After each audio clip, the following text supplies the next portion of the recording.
Hey Tim, good to see you. Yeah, good to see you too, man. How you going? Doing all right. Been trying to stay cool here in Oakland. It's not actually that hot.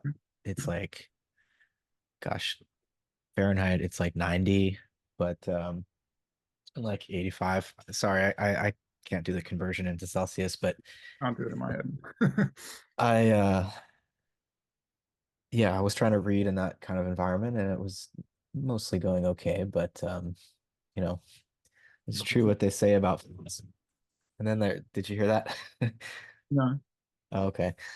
My background noise cancellation is working well. There are fireworks going on off All right. outside, so I mean, nice. it is the 4th of July here, Independence Day, so we'll be hearing that probably. Well, I will. You Yeah. will not, I guess. That's great. If I jump and you don't hear it, that's what's going on.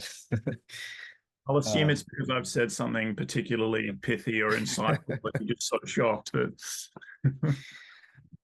but no, I have been reading Floridi and really enjoying it. He's like such Hmm. a balanced thinker. And I read that piece by Ashley Woodward, was it, about Simondon philosophy of slash as information, and that was also stimulating. I haven't read Simondon directly, so but I've read a lot about him. Not a lot, but increasingly I'm encountering him, and so it was helpful to get the lay of the land a bit. Um, there are a lot of overlaps with Whitehead for sure that we can talk about. But yeah, where would you like to dive in? I mean, we've talked about Um, information before, and so, yeah.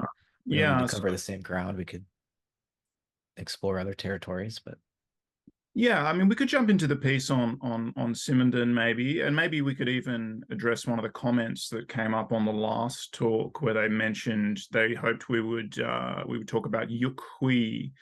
Hopefully, I'm mm, saying his name correctly. And Cosmotechnics right. in connection with Simondon, and I think that's somewhere we could possibly go in more detail on a future chat. But there's maybe Mm, a way to sort of you know presage, a little bit of a preamble to a chat about Simondon going through that pathway, even though of sure. course Hui is building on Simondon and comes long after. Uh, And Stiegler, right? Bernard Stiegler is yes, also an yeah, influence. absolutely. Okay. And many others, like many of the same sort of historians and philosophers of technology and sort of technicity are referenced by Hui, that you find, referenced by Stiegler, referenced by Simondon, referenced by Deleuze and Guattari, etc. And that's like Andre Leroy Gourhan always comes up. And Mumford, I'm not sure if he talks about Mumford as much. Deleuze and Guattari talk a lot about Mumford.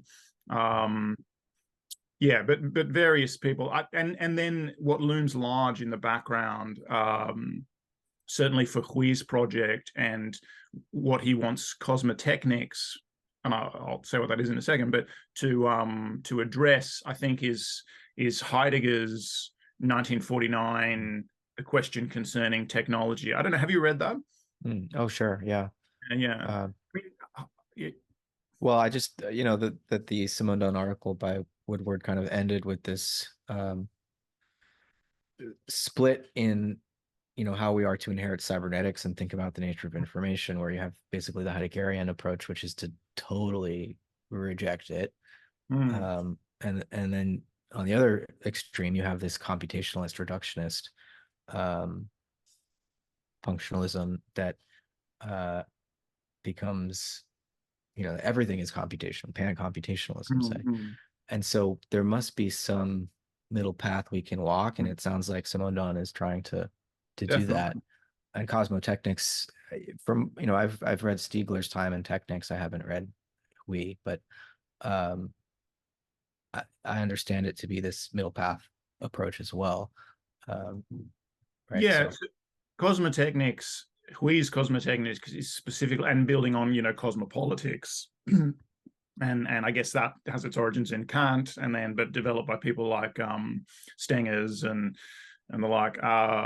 He's specifically trying to address what he sees as the Western Occidental universality, like the projection of a Western perspective as universal that you find in Heidegger and in a lot of sort of the history and philosophy of technology and techniques.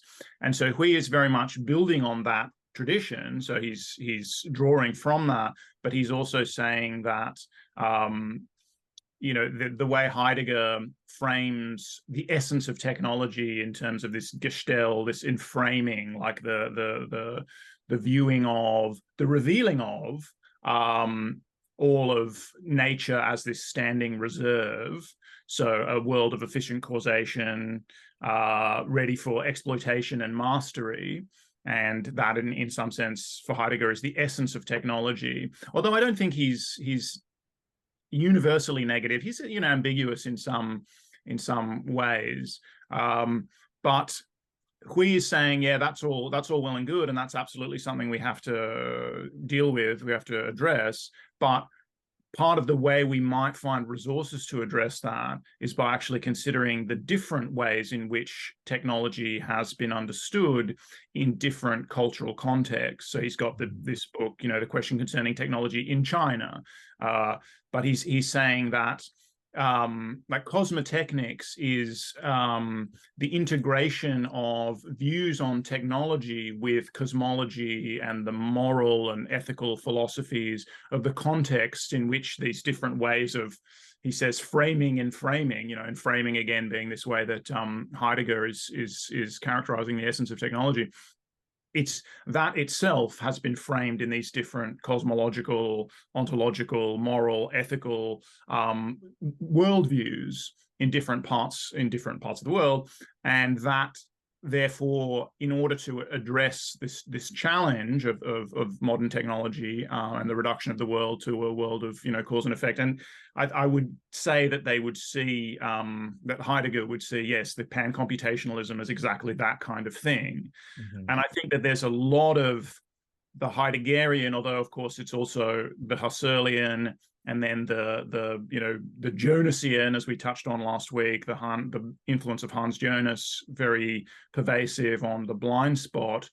That position that's also Heideggerian is very much part of that, right? The concern about reducing the world. And so Heidegger says that this is not an incorrect view, that it's correct in, like it's in a sense, it's a revealing of the world, like of an aspect of the world. And that's the essence of technology, to reveal that aspect of the world, but that it's not true. So it's correct, but it's not true, because we're losing a lot of other ways of revealing the world. And that, he talks a lot about, he's such a windbag, like it's hard to, tease him up, but he definitely has, important stuff to say. But it's a mode of revealing the world, and there's a destining, associated with this mode, and we could be carried away. Like that can become our fate, to only see the world in terms of this, standing reserve. Yeah. But I mean, just on that insight of Heidegger's that is so important. And I appreciate that. Yeah, it's correct, but not true. So he's at least granting correctness. But it wasn't just Heidegger who saw this. Like even Norbert Wiener saw this, right? And I know we're trying to start with Simondon, but in the last couple of pages of chapter 2 of the Floridi, he quotes Norbert Wiener saying, in 1948, saying, "Long before Nagasaki and the public awareness of the atomic bomb, it had occurred to me that we were here," and he means in the case of ultra rapid computing machines that were then being refined, and that we are here in the presence of another social potentiality of unheard of importance for good and evil, right? And so that sense of technology it's not morally neutral. It's never neutral, right? It's always informed by a worldview and a background, and it has moral consequences that we don't often foresee when we're designing and implementing this new technologies. So yeah, even one of the founders of Cybernetics itself was well aware of the same thing that Heidegger was trying to point out.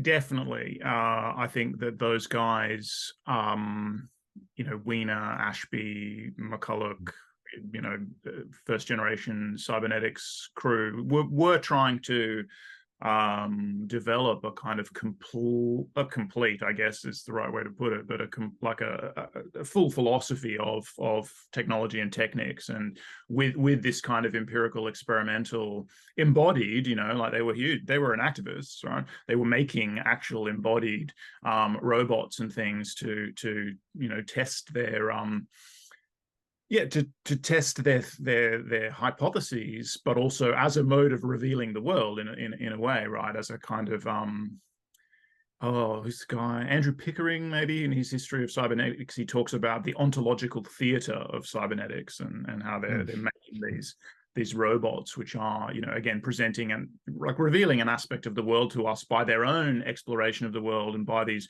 relatively simple mechanisms of feedback and control, sensing and then processing feedback and control are even at that very simple level becoming surprising and doing things that their makers would not have expected, and so that reveals some aspect of the world in this ontological theater and ourselves and of yeah, ourselves. yeah. I mean, we start because cybernetic models do capture something of our own thinking activity, right? They're not equivalent, but something is analogous, and so we recognize ourselves and start to not just reveal things about the world, but about ourselves. And in revealing it, we're changed too.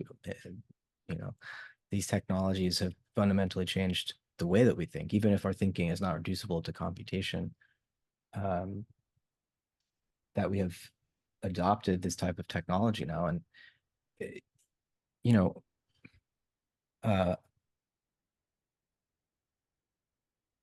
what Wiener was talking about, I think, what part of what he had in mind, I'm sure, is the propaganda power of information technologies and this type of computer system he was talking about. And that's the rate. We thought the radio was bad that allowed Hitler to rise to power, and now this information technology is it's how the world is ruled, and algorithms have in many cases overtaken our capacity to think, right? We have truth manufactured for us, truth, and we've lost the ability to think without the cybernetic system of control. And we're in a very dangerous situation as a result, Yeah, and that speaks to this Heideggerian concern about the revelation of the world only, in the mode of standing reserve, and we forget how to think. I mean, that was Heidegger's real concern, right? Is we forget how to think, and we let the machine calculate, and we mistake calculation for thinking. And there's a process of manifestation. We start to build the world in the image that's provided for us, to us, by these processes that, as you say, are replacing our own. Heidegger ends with the notion of the questioning as the piety of thought. Our own capacity to question is perturbed.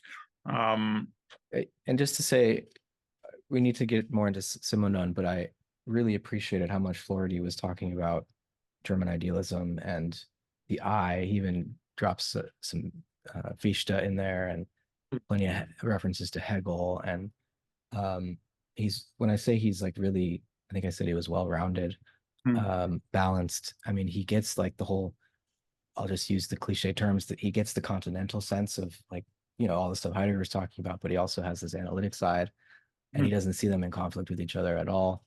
And so, I mean, he even as a supposedly analytic philosopher references Deleuze and Guattari, and the notion of philosophy as conceptual engineering, which is what he sees the philosophy of information as a project in conceptual engineering. And when he first says that, I was like, yeah, what I put like D&G as like a little annotation, and then a couple of pages later, sure enough, he references it to what is philosophy. So yeah, I mean, he's made a real effort to engage with clearly very diverse literature. I think some of the criticisms, which are not criticisms that I'm necessarily making, but some might wonder how deeply he's engaged with with all of that stuff. But I quite like what he's doing. Yeah, I didn't have a chance, as I mentioned in the DMs, to reread that stuff as closely as I would have liked to for this conversation. But I enjoyed those first couple of chapters where he's sort of setting the groundwork for, what a philosophy of information might look like and what its task would be, and the pressing need of its task. Again, the sense that a philosophy needs to be, what does he say? I think you put up a thing on Twitter precisely about this, but it needs to be timely rather than timeless. We need to address the pressing issues of the moment, and I think that's a persistent theme throughout all of these philosophers of technics, whether it's the cyberneticists, whatever the appropriate term is, whether it's Simondon, Raymond Rouillet, who's very influential on Simondon, definitely, although there are differences. Hui, Stiegler, they're all really wanting to think the present moment as it appeared to them. And I mean, that's something that we talked about a little bit in connection with Jung as well. Jung has a real exhortation to contemporary thinkers to be of their time. Yeah. So, so in the interest of being timely, I mean, bringing up the role that social media plays in the information economy, the marketplace of ideas has been totally digitized. And I think asking a question like what is information becomes of urgent importance, precisely because these old words like like truth, for example, they've become inaccessible to us, right? And so in this kind of situation where there's a total information war going on, if we can't get a sense for what information is really, and the epistemology that would come along with it, an understanding of its ontology, then that information processing is going to be controlling us, and we're not going to be controlling it. And I think one of the things I loved about the Simondon piece was his insistence on the role of human mediation. Right, that the human being is the one that's translating between all of the machines in this network, and that ultimately the machines can't they can't control themselves, like because they need, I mean, he does seem to insist on that there's some unique human difference that's not mechanistic, and that engages in a kind of information processing that primary information. Yeah. And it's like he talks about there's this primitive magical unity, and I mean, this is Woodward, right? I'm not, I don't know how. I assume that you shared it with me because she's doing a good job summarizing his thought. Actually, Woodward. Absolutely, yeah. I mean, that's right in the introduction to Simondon's on the mode of existence of technical objects, and that's like Jung, Levi-Bruhl, Jung, Simondon. Simondon is hugely influenced by Jung. So there's you can find a lot of that. I mean, you mentioned the Whitehead. I don't know whether he was reading Whitehead or not. It wouldn't surprise me if he was, but certainly the German idealist tradition, obviously, he's fairly steeped in that. He's trying to differentiate himself in some ways from Hegel. I get this sort of Schelling vibes from some of what he's saying as well. And then I think clearly we know Jung is deeply entrenched in that tradition as well. And certainly Simondon Simondon's big notion is individuation.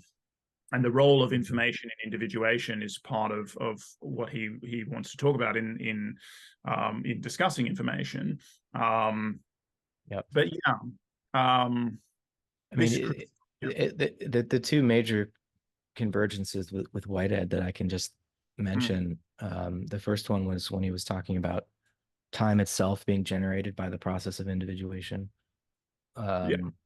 Exactly how Whitehead describes concrescence. And then also when there's a discussion of, I mean, if you're going to talk about the pre-individual, then the principles of identity and excluded middle,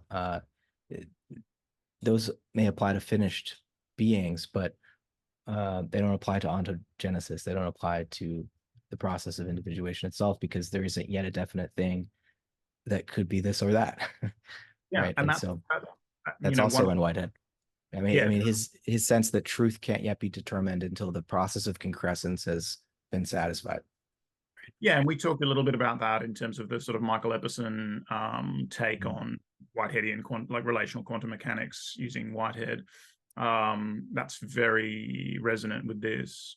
Um, yeah, there's a bunch of stuff, but I mean, getting back to the critique for a second. Well, not you didn't frame it necessarily as a critique, but so Simondon says that there is this contribution that the human is always has to make, right?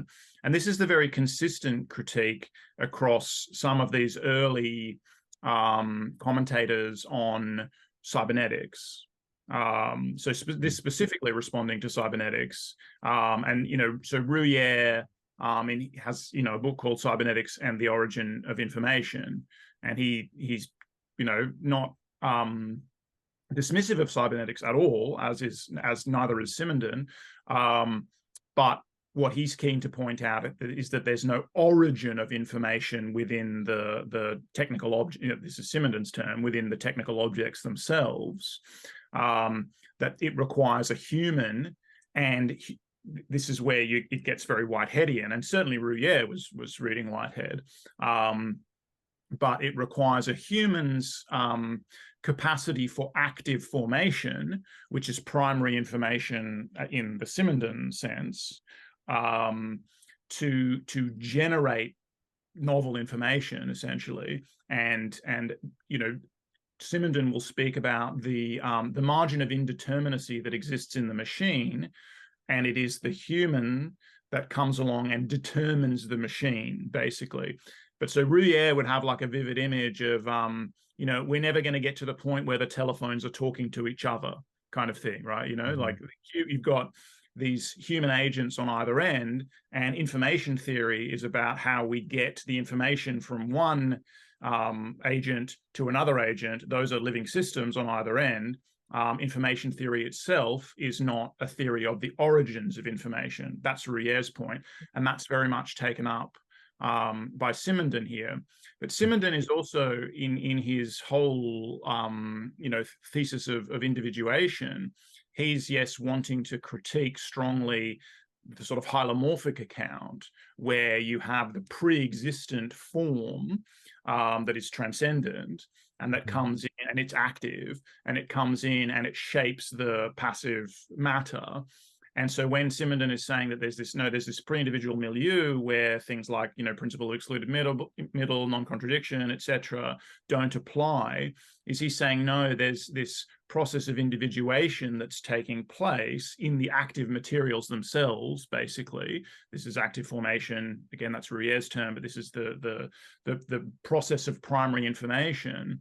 And I think a key thing to highlight in terms of Simondon's ontology of information is that information is not a thing. Information is a process. Information is this process of transformation, in a sense, and it can be thought of as the way some piece of information comes from outside and transforms the agent. That is what it is to be informed, but also the creation of information, primary information, is what's happening in this process of active formation or individuation. And that's super resonant with what we were taught, or the way I was trying to read stuff about processes of actualization in answer to Job as well, right? And yeah. So I mean, Whitehead has his eternal objects, right? And for anyone that hasn't been with us for the prior 20 hours or so of our conversations, you're not that comfortable with those things. But I see, rather than those eternal objects being what's active in the process of concrescence, Whitehead inverts. This is his inversion of Platonism. They become passive. They're pure possibility, and what's active are the actual occasions.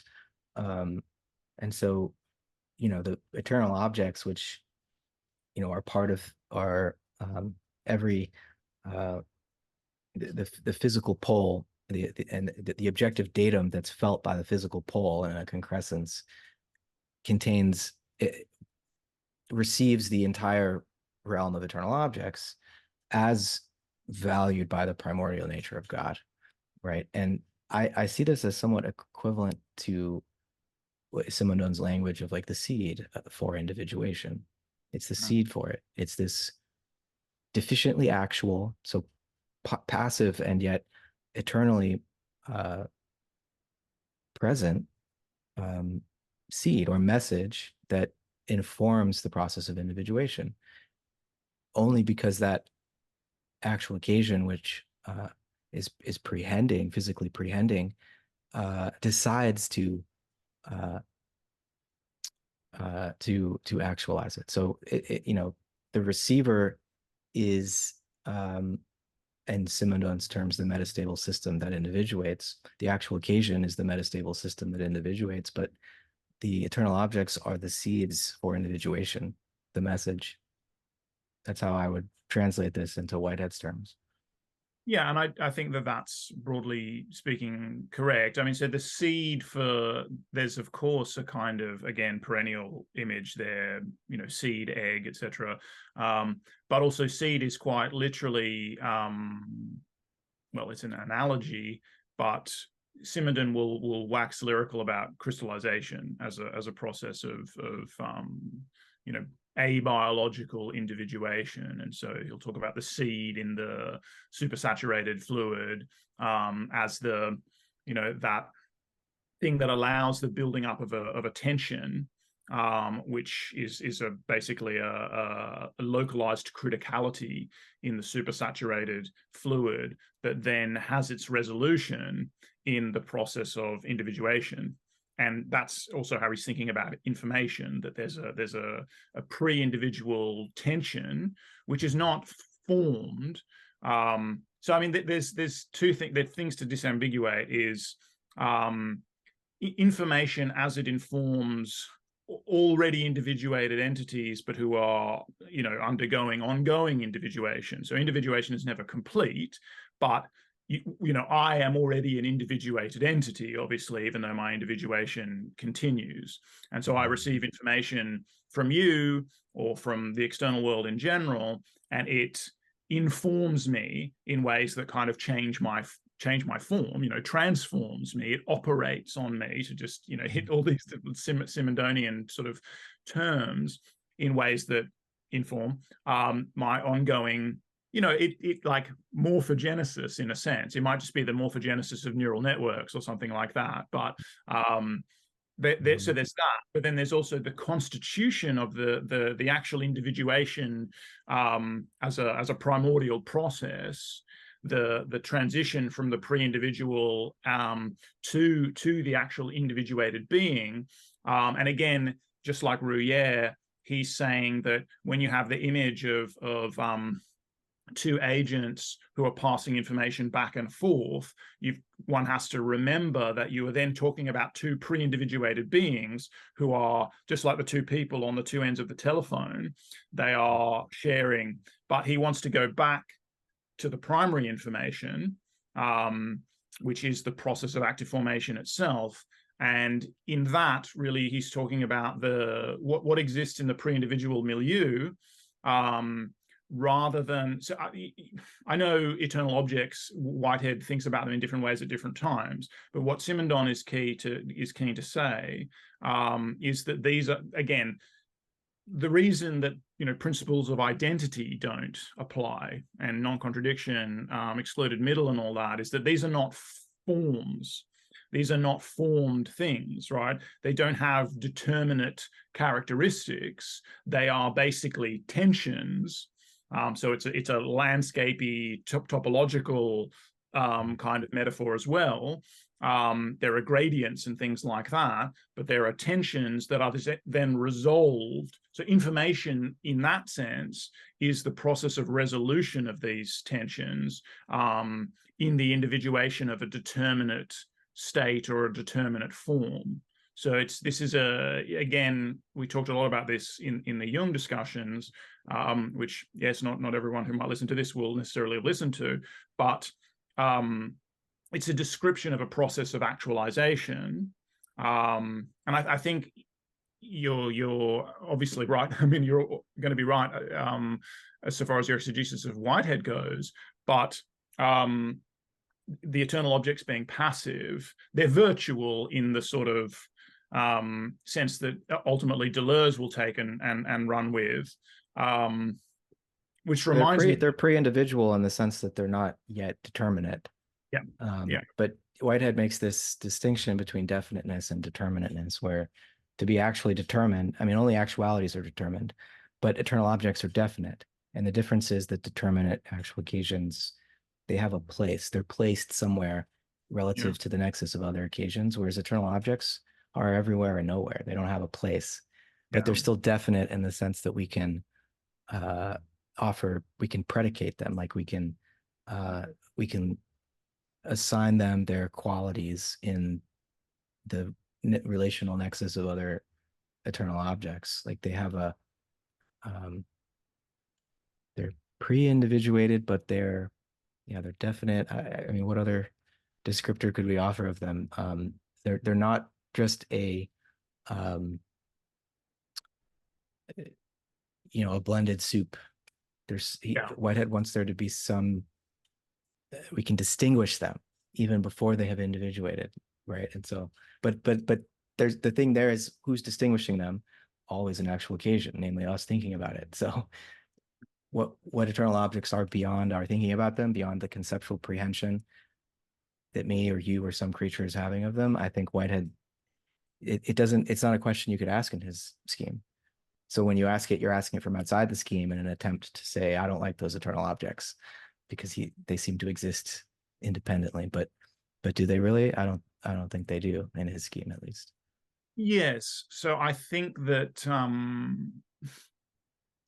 there's a lot of there's a lot of ambiguity, I think, in the way, and there should be ambiguity about these things. Perhaps this is precisely where the ambiguity reigns, and different philosophers amongst the little cohort that we're discussing talk about these things in slightly different ways. And I sometimes think about the like determinate versus determined would almost for me be the distinction between definite and determined that you're describing, in the sense that determinate means having particular properties, and they may not be space-time coordinates, but they seem to be particularized in a certain way. But the thing about these French thinkers is they don't want to, and they go a little bit in different directions. And I haven't fully got my handle on it, a handle on it. But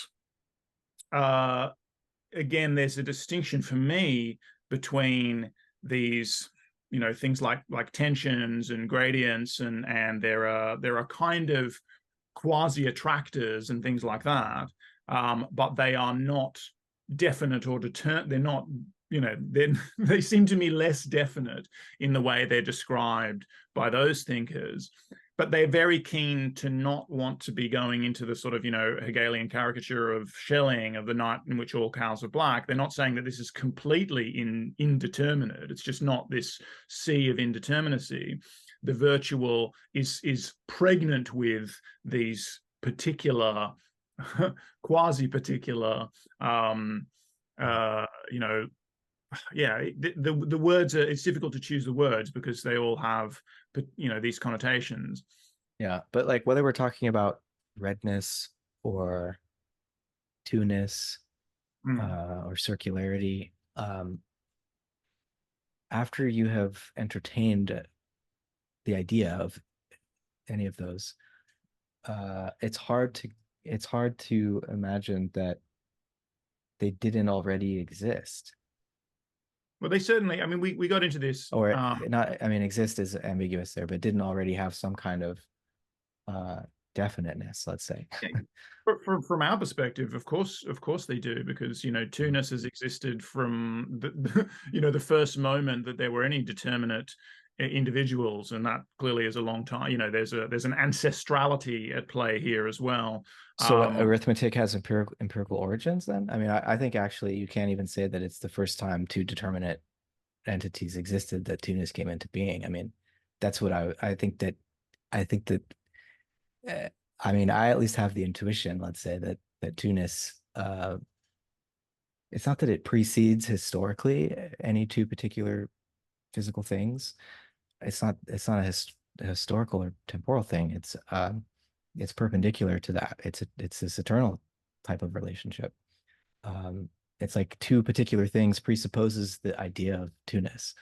I think that's my intuition, at least. I mean, Yeah, I think, I can go different ways on this, and it depends what we're trying to think through. If we're trying to think through some sort of cosmogenesis in terms of this primordial transition from a pregnant pre-individual milieu in which there literally are no individuated objects in existence yet, like some kind of absolute origin. And clearly, there are all sorts of reasons to problematize that notion. And I'm not disagreeing with you at all. There are all kinds of reasons to problematize that notion. It's just that if one's trying to think that kind of notion, then you go one. We've been over this territory a lot. You go radically constructivist, and that it does have its parallels with constructivism in mathematics. Like, there needs to be a constructed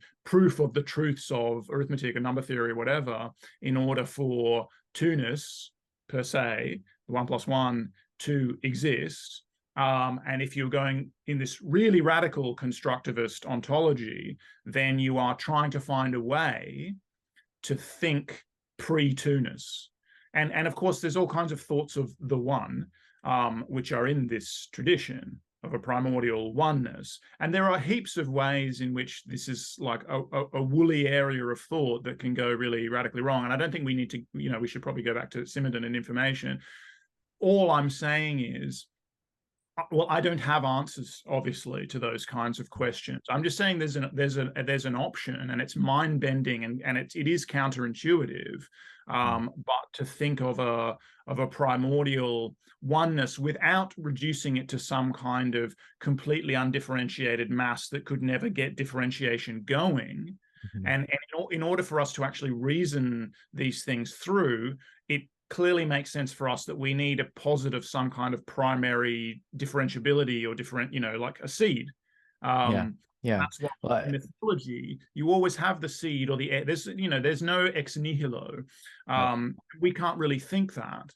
But all I'm saying is there is a kind of way, and it's more of an exercise in thought, right, and like a speculative cognitive gymnastics kind of exercise to try and get behind two-ness in a certain sense. But of course, and I could have chosen oneness, the new, like, and both the numeral one or, the idea of just being, or an entity. And the thing is, and this will get us back into Simondon, hopefully, that two-ness already, to even understand two-ness as an idea, there's an abstractive hierarchy there that you're already presupposing oneness because you have two ones. And what is oneness? I mean, arithmetic is, it's not something that could be made fully explicit in some kind of logical proof, like how it is that we do it and what the rules are for how we do it, because it seems to be it's the very order of time, and so how we might put the very order of time into a computer, some kind of calculating machine, I don't think that seems like a impossibility. Then this is Simondon's point that we're always mediating. We are the timekeepers, not the machines. The machines keep track of the numbers, but they don't have the machine doesn't care what time it is. The human being cares what time it is. And you mean so, in the Bergsonian sense of yeah, durée, because yeah. of course, in terms I of mean, clock real time, time. things are all about that. And of course, there's a way in which computation is already a process theory. It's an abstraction of a process theory because it's entirely about updating, from one state to the next according to basic rules. Like, it's intrinsically Yeah, evolutionary. yeah. But I It's a totally, cumulative, iterative process, in other words. But I mean, just to finish with Simondon's way of thinking dialectically about two-ness and oneness, like when he defines information as, in a way that doesn't presuppose an already existing sender and receiver, or an already existing subject and object, but as the process of transformation, that the tension between the two. I think that's, then you're getting, a sense for the way in which the eternal objects of two and one actually take part in the process of individuation. You're getting a sense for the way in which, two-ness is a result of oneness. That there become a sender and a receiver after information has been transmitted, because information is this transformative process. And this is just like what Whitehead is saying when, the subject is a result of experience, not the one having it. There's, I really do feel like Simondon might help make the idea of eternal objects, or the category of eternal objects in Whitehead's scheme, more palatable to those for whom it's, because if you translate it into Simondon's language, I think it just sounds less Platonic and, more. And look, I think we've agreed many times. The only time there's an issue with eternal objects is if you're trying to think the absolutely primordial. And there are all this is the way that I see it, right? And even using the term oneness is already doing some kind of violence to that kind of thought, right? And yeah, we're allowed to swear on this podcast, so I take the one's name in vain, and it's completely. And I don't think we want to get too bogged down there, because in a way, the Simondonian thought, like, we don't want to be talking about the one and things like that in this context, really, because the point is that there's not only is there the egg. I mean, I mean, it's. Yeah, that would be the rear thing, or the seed.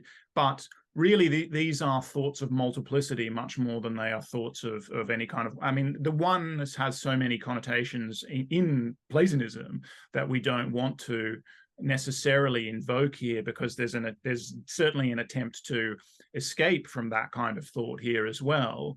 And partly what's being said when you're thinking about individuation as this never completed, always ongoing process in those beings, like living beings that are engaged in active formation, basically, that are characterized by their process of active formation that goes on within them. So by the real time that they are living, it's not only not a thought of the one, it's a thought of the not one, in the sense that even the individuated being is not a one, because it is always differing from itself continuously.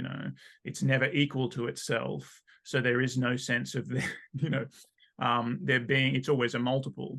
And that's, I think, a key. And again, that's something that Deleuze would be running with. And what I was trying to say there is that when I brought up the eternal objects being virtual, in the sense that they are not. It is this inversion of Platonism, in the sense that yes, they aren't transcendent forms that are coming in and individuating the passive matter, in a sense. And this is, again, where we don't want to go back to the thought of absolute primordiality as some kind of active matter, basically. But there, to the extent that there's differentiation in the virtual, in the eternal objects, that is secondary to the actual process of active formation in the active material itself. So in the actual, the virtual evolves as a kind of, and it contains, possibilities, but they are themselves shaped in this relationship with the actual. And in a certain sense, the actual always comes first. And that's Whitehead, in the sense, like in my favorite, section of Process and Reality, which is the first 20 pages, when he is talking about, always explaining the abstract in terms of the concrete. This is the concrete actualities come first. And that's actually something that, Deleuze and Guattari also basically repeat verbatim in What is Philosophy, I think. Somewhere they do. And actually, I think Guattari says it a number of times, maybe in Machinic Unconscious and other places. But anyway, yeah, I mean, getting back to Simondon and to this perhaps I'm not sure if we sort of completed the arc of the critique of cybernetics, which is there in Rouillère. Yes, they don't, machines don't partake in active formation, so the origin of information is always external to the machine, and provided to the machine by the human, whether it's a designer or whether it's just somebody who is using a telephone. The information being transmitted is not internal to information theory in that sense. And I think Floridi also talks about this kind of stuff in his distinction between syntax and semantics, and between data and information. Simondon is basically saying the same kind of thing, and that actually becomes the foundation of his whole philosophy of technics, in the sense of overcoming alienation. Yeah.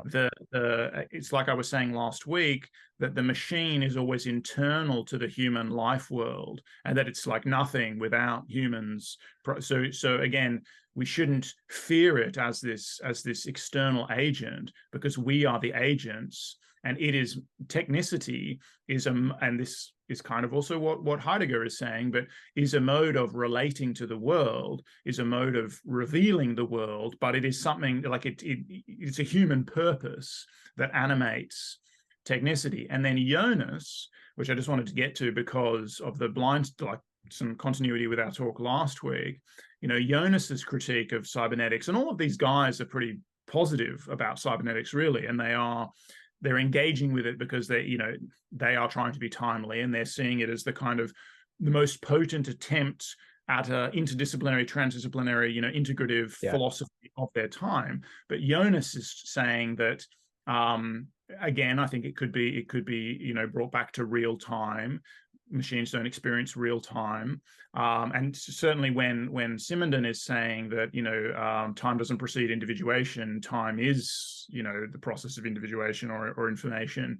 I think of Bergson. Obviously, these guys are, of course, more directly in some sense influenced, because they're French, influenced by Bergson than Whitehead. But there's all sorts of cross-pollination there, of course. But Jonas is saying that, and this is where it takes life to know life idea comes from, which I was a little bit critical of last week. But he's saying that these machines, because they're not animated by purpose, because essentially they don't have any will to, they don't have any drive, they don't have any will to live, they don't have any biological imperatives, basically. They don't have metabolism, and therefore they don't have values. Their existence doesn't matter to them. Yeah, exactly. Everything is neutral to them. And that underlies, again, this same, I think, concern that you see in the blind spot, but that Jonas articulates. But it's really the same kind of thing that Rouillère and Simondon are saying as well. There is no primary engagement with the world in a sense, right? These machines don't have a life world because they don't have the kind of imperatives that come along with being a living system. And those imperatives are like you can't have active formation in Rouillère's sense without that. They're indissociable from that. So they can't generate information because they don't have their own values in a certain sense. They don't have an axiology of their own. Again, they just don't have any purpose except for that which we have imbued them with. And that's why Jonas is saying, don't confuse these cybernetic automata. And Simondon, interestingly, is critical of cybernetics in the sense that it may present automata as the pinnacle of technology in a certain sense. And he's like, no, that's just a sham, because there are no real automata amongst the technical objects. Would it be the pinnacle of human vanity that we could create, an autonomous creature? He's saying, there is no technology, or technical objects have no autonomy, and it's just a mistake to think that they do, and that just leads to alienation and blah, blah, blah. So he says, man constructs the signification of the exchanges of information between machines. So it seems like Floridi also ends up arguing for a sense of information really being a semantic information, and data would be syntactical.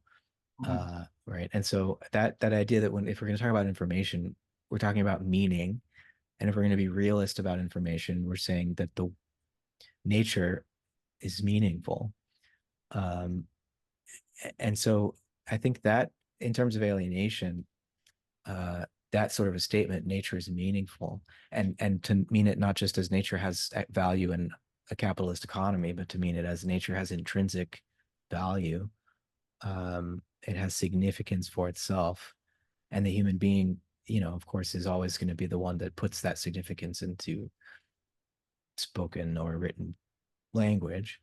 But am I right in thinking that both Simondon and Floridi are saying that there's semantic information in the world, and that there are individuation precedes human consciousness? We're not the first, right? Yeah. So I think definitely Simondon is saying that, and definitely Rouillère would be saying that. I think that obviously there's a lot more Floridi to read than I've read, but he vacillates on this within those two chapters, because he says that one of the bits that I did have another quick look at is this precisely this thing about intelligence and the relation between syntactic data and the capacity of machines to detect pure difference in some sense, difference and invariance in data, but not to process meaning, not to assemble that into sort of semantic information. And there's an important thing we might get to, and we will get to at some point in these conversations about levels of abstraction and the generation of semantics from syntax, if that is possible. And it makes me feel like I need to reread Gödel, Escher, Bach, Hofstadter, because that's his whole shtick there, is about the way semantics emerges from syntactics through this level of abstraction. And I do think that this is also one of the reasons why computers and just computation is actually a really fertile model. Like it's very problematic to take it literally, but it gives us great ways of thinking about levels of abstraction. But let's come to that. Put a pin in that. Just to say, I just want to say about this issue of whether like an idea. So I mean, there's something condensed in Plato's idea of ideas, that condensed within it is both the seeing and the thing seen, right? So I feel like the idea of having syntax without semantics, or that syntax would precede and give rise to semantics, is kind of like saying that you could have just shape, and somehow shape could give rise to the seeing of shape. To even have shape, you already are presupposing seeing. You're presupposing vision. And so I feel like, when Plato talks about an idea, he means both the thing seen and the seeing. And so shape already presupposes, syntax already presupposes semantics. Like, who's making these distinctions? Yeah, so I mean, this would take us almost back to where we were trying to dig ourselves out of a second ago, and it will. Well, I'm a Platonist, so sorry, just to put my cards on. Well, it would start to become another question about the sort of the discovery versus invention of mathematics, and these deep issues in philosophy of mathematics that we've sort of been skirting around many times. The difference between Platonism and sort of intuitionism, constructivism, and that kind of stuff. And maybe we don't want to go there right now. I mean, I think if we're going to talk about that, we should prepare specifically to talk about that. But that could take a few years to prepare for that. Yeah, well, I mean, it'd be a never-ending conversation. To imagine that we would resolve those issues would be, hubristic in the extreme. And the thing about the Floridi stuff is that there's obviously a whole bunch of promissory notes in those chapters. Like, this is what a philosophy of information should be addressing itself to, and these are the kinds of issues that we're talking about. But I think there's no sense in which a philosophy of information, or a philosophy of mathematics, which perhaps has been going on for a lot longer, are resolving these issues anytime soon, or that we're going to come from outside, like as a biologist and a process philosopher going to come from outside and resolve those issues. We don't have that kind of hubris. We've still got 40 minutes, so we could do it. But the thing about like Floridi vacillating is that he within the same paragraph, I think. I mean, I think I bookmarked exactly where it is. So paragraph on page 40 that continues over from 39. He says, "We are the only semantic engines in the universe. As far as we know, we are the only semantic engines in the universe." And I'm like, no, not if by semantics you mean meaningful data in general. So there's a naturalism, Right. and a more of an attention to biology required in that statement, because our capacity, our status as semantic engines obviously doesn't come from nowhere. And again, Pache Jonas, mostly Jonas, but Simondon and Rier as well. This like semantic information there is what characterizes the living. So all of the at least, I yeah, mean, at I least, think but here of I think of Richard Rorty here, who he had a debate at Stanford, or it was a panel, but it ended up being a debate between him and Isabel Stengers and Donna Haraway about um, whether human beings were the only semantic engines, basically.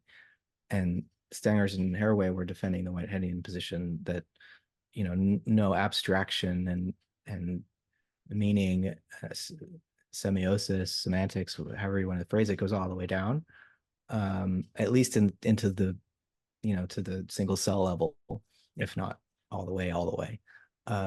And Rorty just insisted that we exist inside of this linguistic prison. And so I did read that and was disappointed because there was evidence of Floridi's desire to go beyond just that anthropocentric kind of perspective on meaning. I mean, there's no doubt that human beings make meaning with a degree of intensity that far outpaces what other organisms seem to be capable of. And language has a lot to do with that, but we're not the only ones. We're not the only semantic engines, surely. and there also has to be, and again, another thing we might come back to because it also relates to last week. There is some kind of cut, some kind of difference in kind The between human difference is real for sure. the human difference, and then there's the biological, abiological difference. And when last week we were championing not bifurcating nature, and more attention paid to self-organizing processes in the pre-bio or abiological, and even that machines are within life and all of that, none of that should be taken to mean that life is not special. It's just that and there I was speaking about the lineage and the materiality and the mechanisms that life utilizes as distinctive characteristics of life, as a particular lineage of self-organizing systems that has properties that are not found so far as we know outside that lineage. Can I ask you about Simondon, if he makes this life non-life distinction in terms of those features you just listed? Because he's saying crystals individuate, so Yeah, no, he what's definitely different about life? Ooh, I mean, so uh in his other major work, which is he's a very complex thinker, and he also goes really, really deep.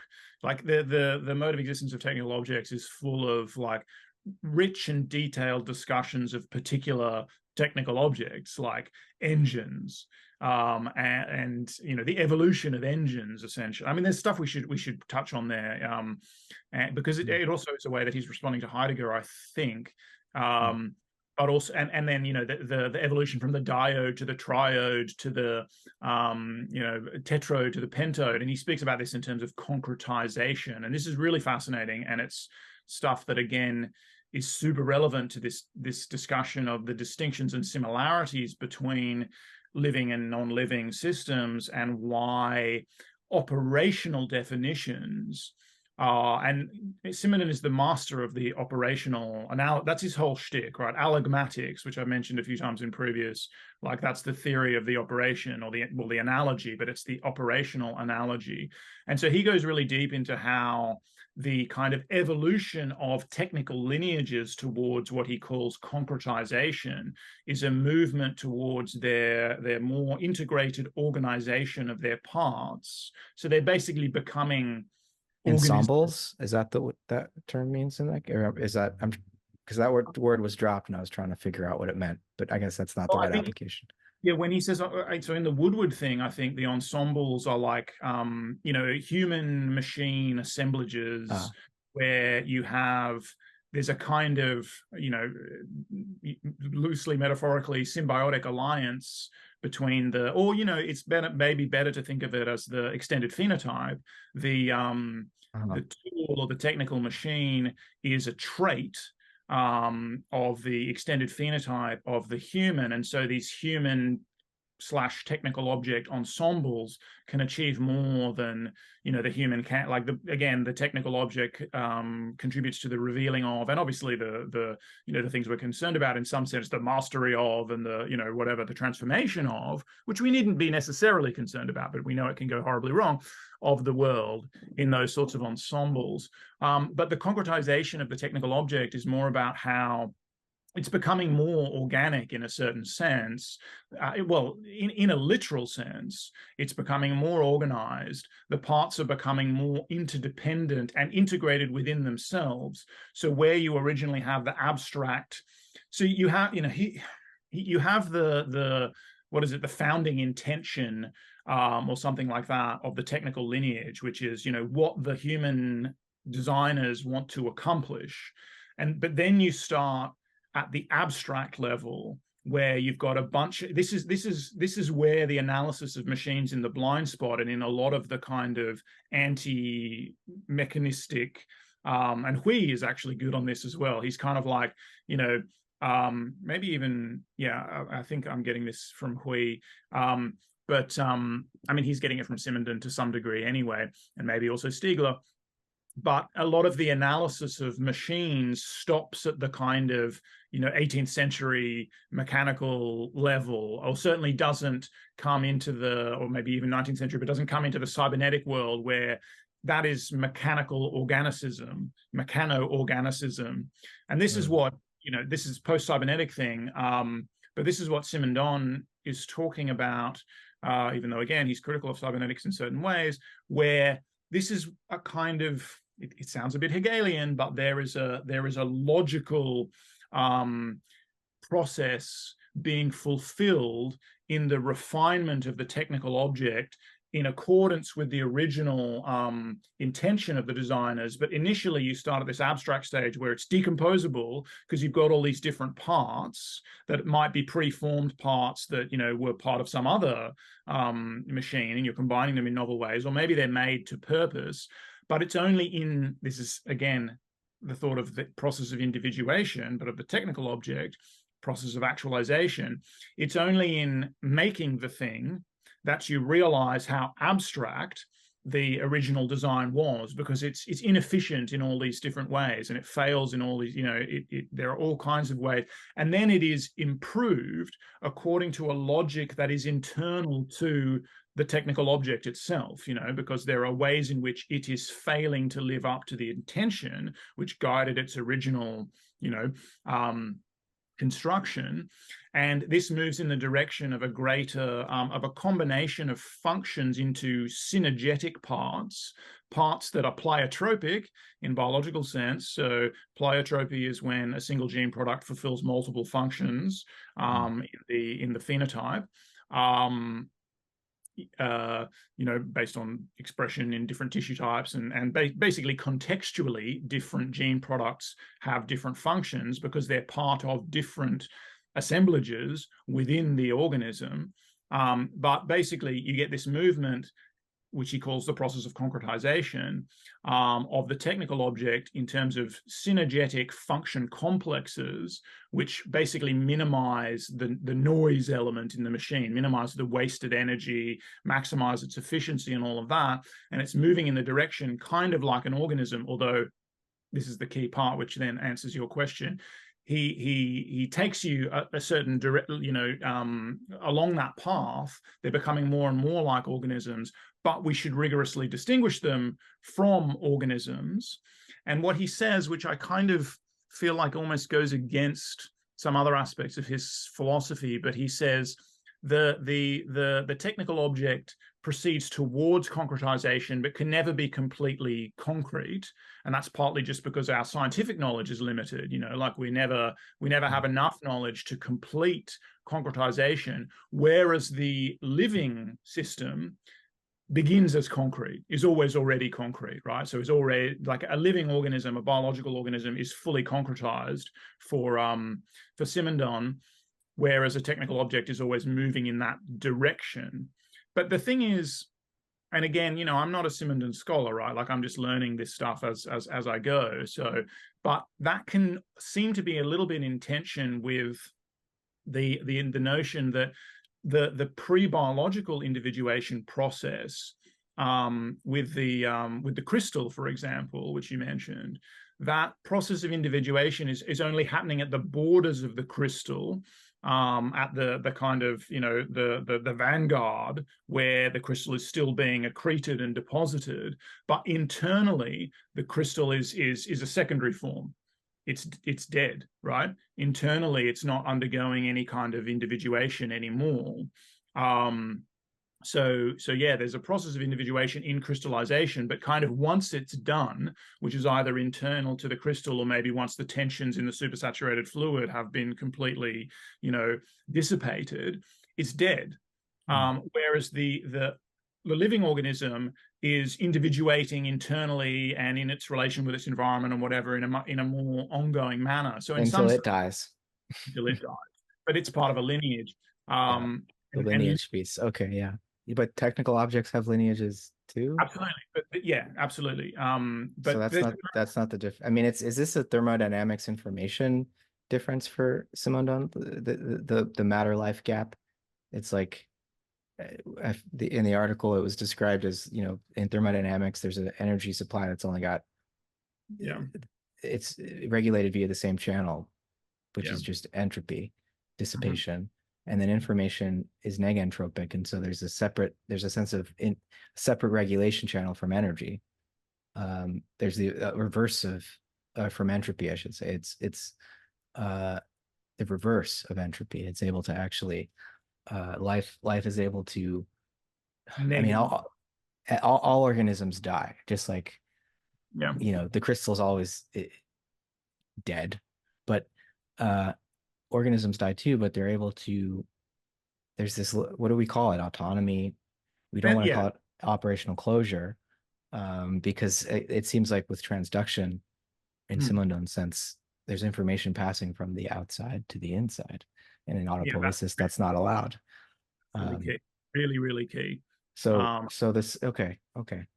yeah, I but mean, so yes, there's something lifelike going on the borders of the crystal, but it's dead inside. The living organism, self-organization, in other words, is going on. exactly, yeah.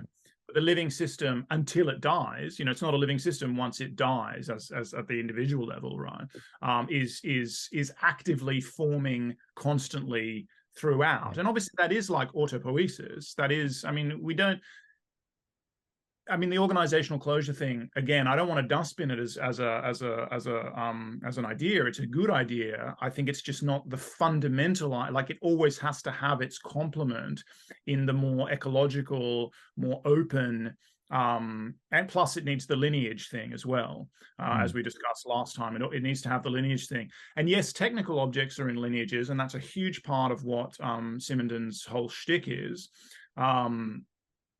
And but the technical object is within life in the way that the crystal obviously isn't.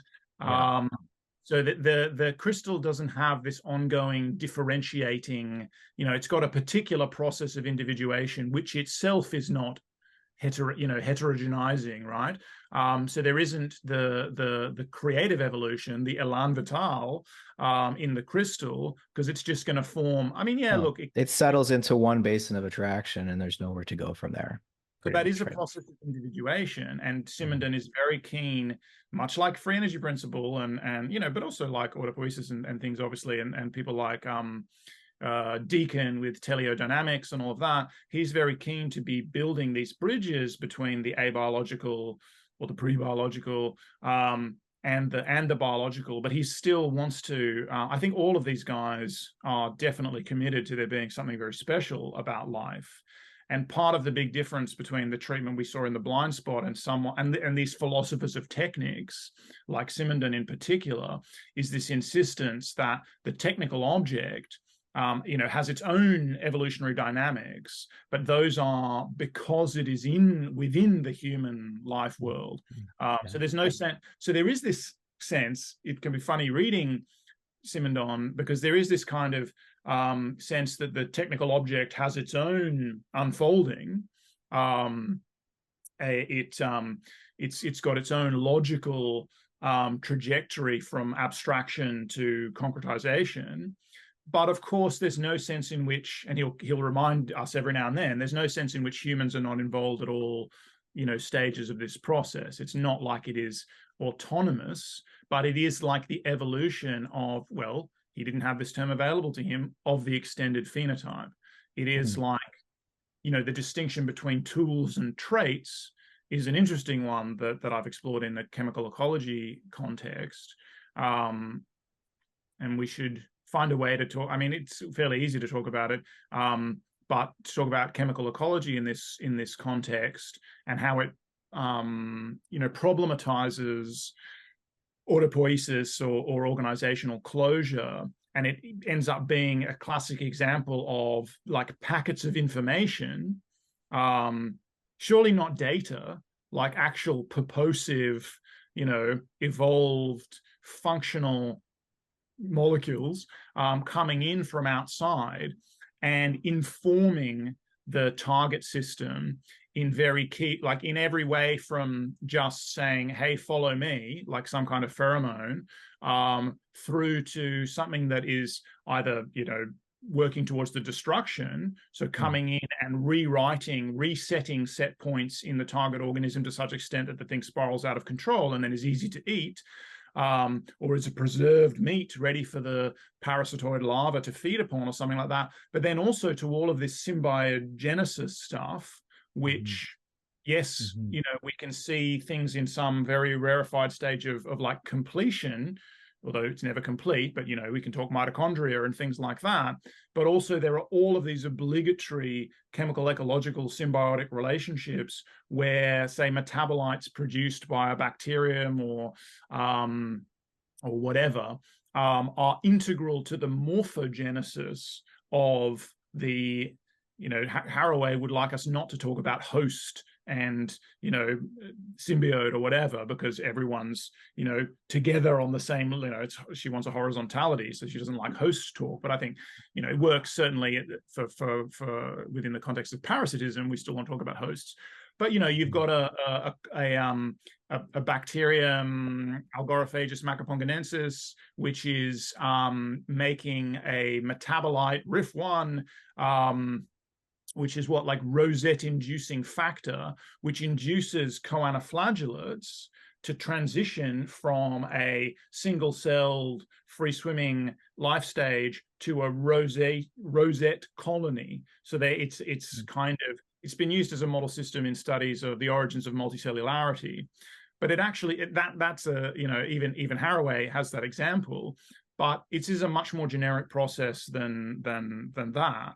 In marine ecosystems, the transition from pelagic larval stage in many, so free swimming larval stage in many marine invertebrates, to sessile adult stage, like benthic sessile adult stage, so attached to something, is very often mediated by the biofilms that are on the surfaces that these larvae encounter. So if they encounter a favorable microbial ecology, which, how do they detect it? They detect it based on the chemical metabolites that are present. So it's this chemical ecology.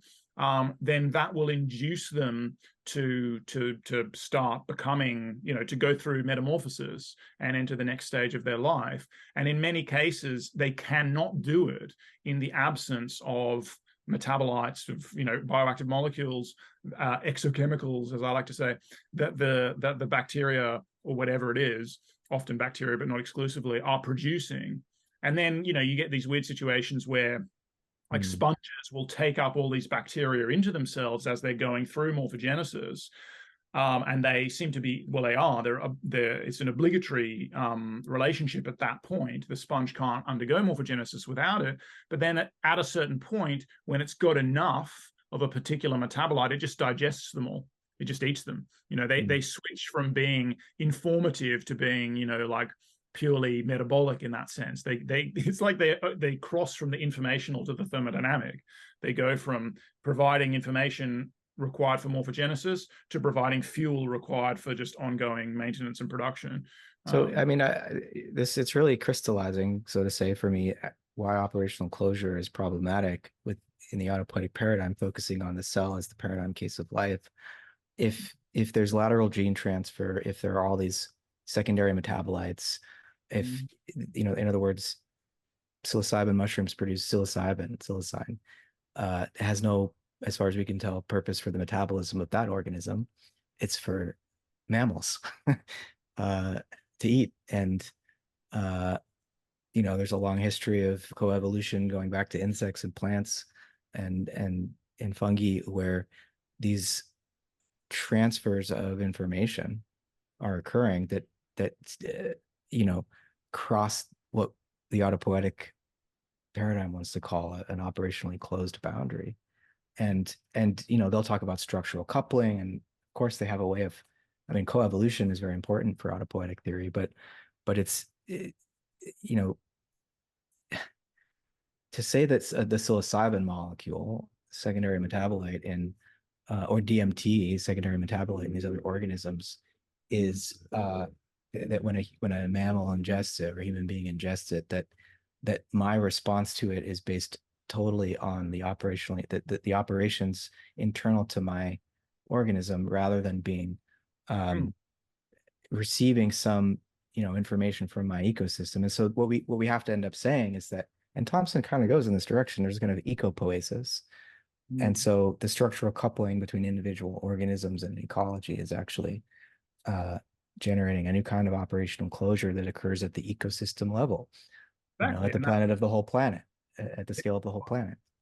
Well, like we said, it becomes a cosmological thought if you just keep generalizing that logic at some level, like the only autopoietic system is the cosmos.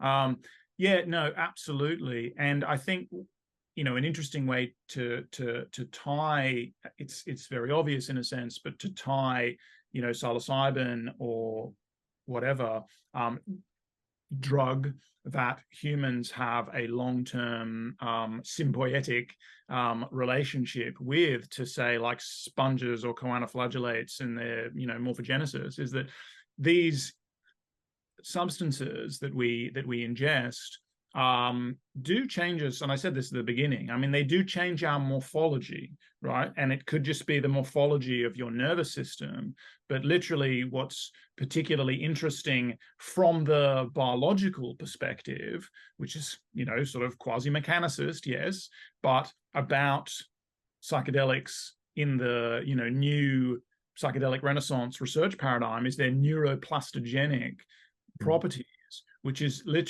they are literally rearranging the morphology, the network morphology, the morphology of networks within your nervous system.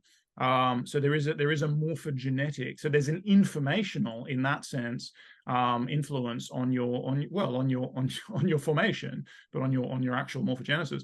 And this is why I think that the organizational account, which tries to refine maybe builds on these things all build on cybernetics, and they're trying to address the shortcomings of cybernetics as encapsulated, say, in the Jonas critique, that living systems are distinct from these technical objects, even though those technical objects are reflexive.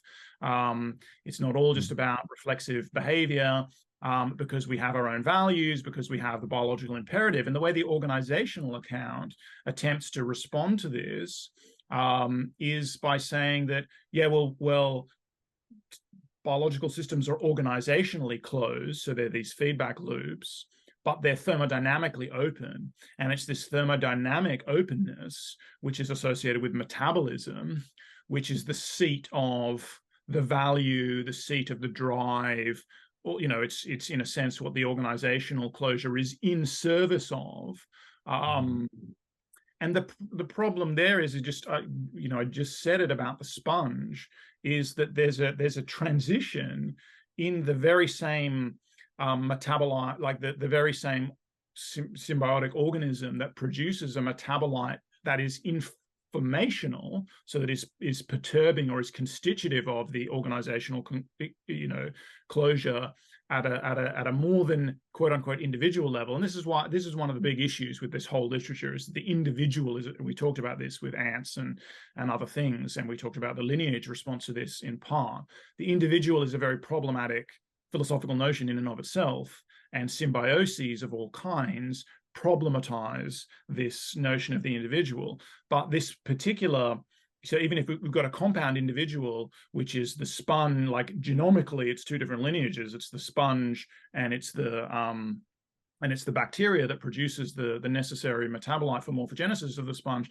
But then that bacteria shifts from being an informee, or an informant, I should say, to being a thermodynamic resource. So you can actually, like, you can't actually separate organizational closure and thermodynamic openness as these two completely distinct processual aspect of a living system, except at the most abstract level. And this is the bit that kind of gets my goat, is that they're saying that, like, the critique of computationalism is it's so abstract, living systems aren't really like that, etc. Okay, fine, like, I agree, but don't claim that your model is not abstract. You're not actually somehow transcending abstract, and neither should you imagine you ever can, and neither should you imagine it's a desirable thing to do. And again, the reason that computation is really interesting as a model is because it is all about abstraction first and foremost. Because what is a computer? A computer, as a physical information processing object, is a layered stack of abstractions realized physically, from like transistors to logic gates to arithmetic and logical units to blah blah blah CPUs, etc. And then software to hardware is a stack of physically instantiated abstractions, and software is a stack of informational abstractions, from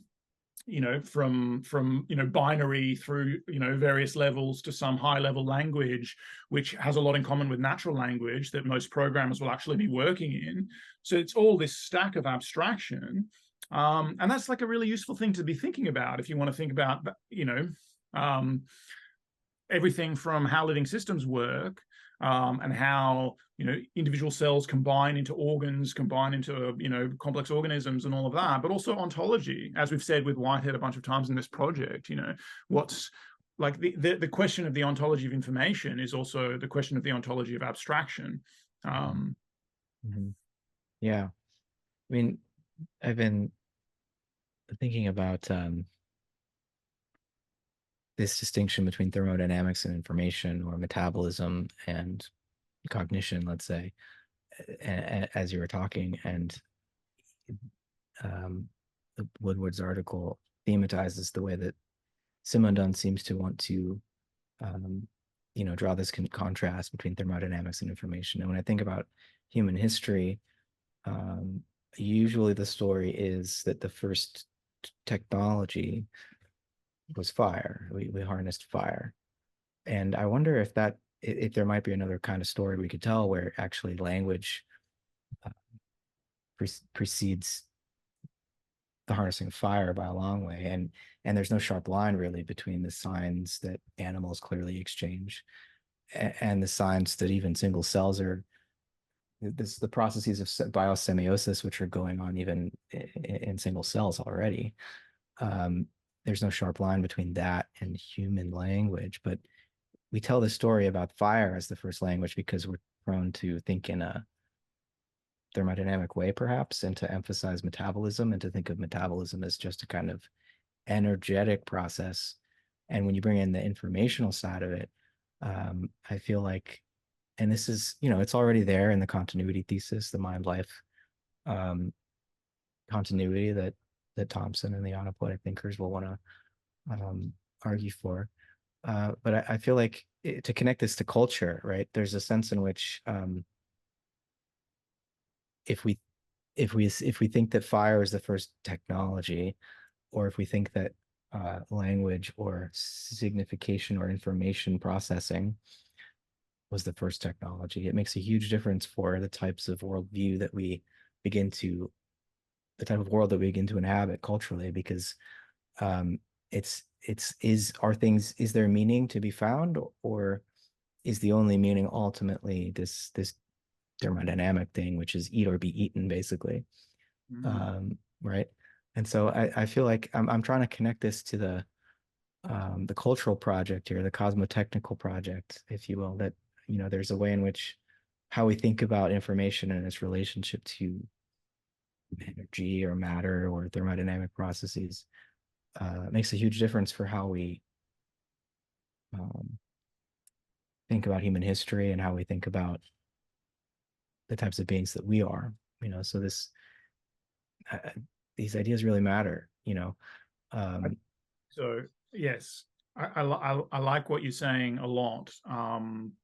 I think the idea that fire is the first technology is, I like what you're saying about that possibly being in terms of a thermodynamic way of thinking, and that kind of connects with the idea of technology and Gestell or framing as standing reserve. Right now, all the wood is just stuff that I can burn to keep warm or cook my food or whatever.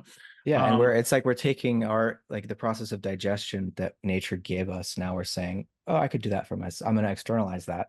Yeah, well, I'm going to pre-digest my food now.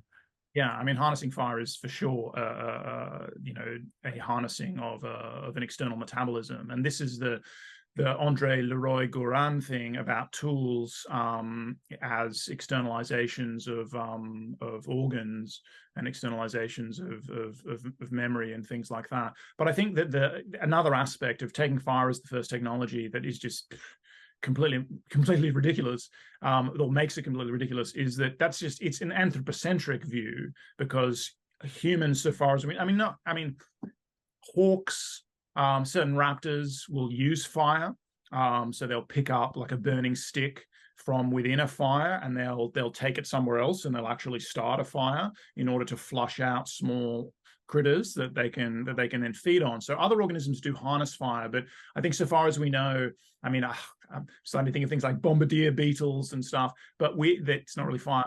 But they make, they have a chemical reaction inside where they make a superheated fluid that they squirt out, and it's a very unique sort of chemical ecological defense mechanism.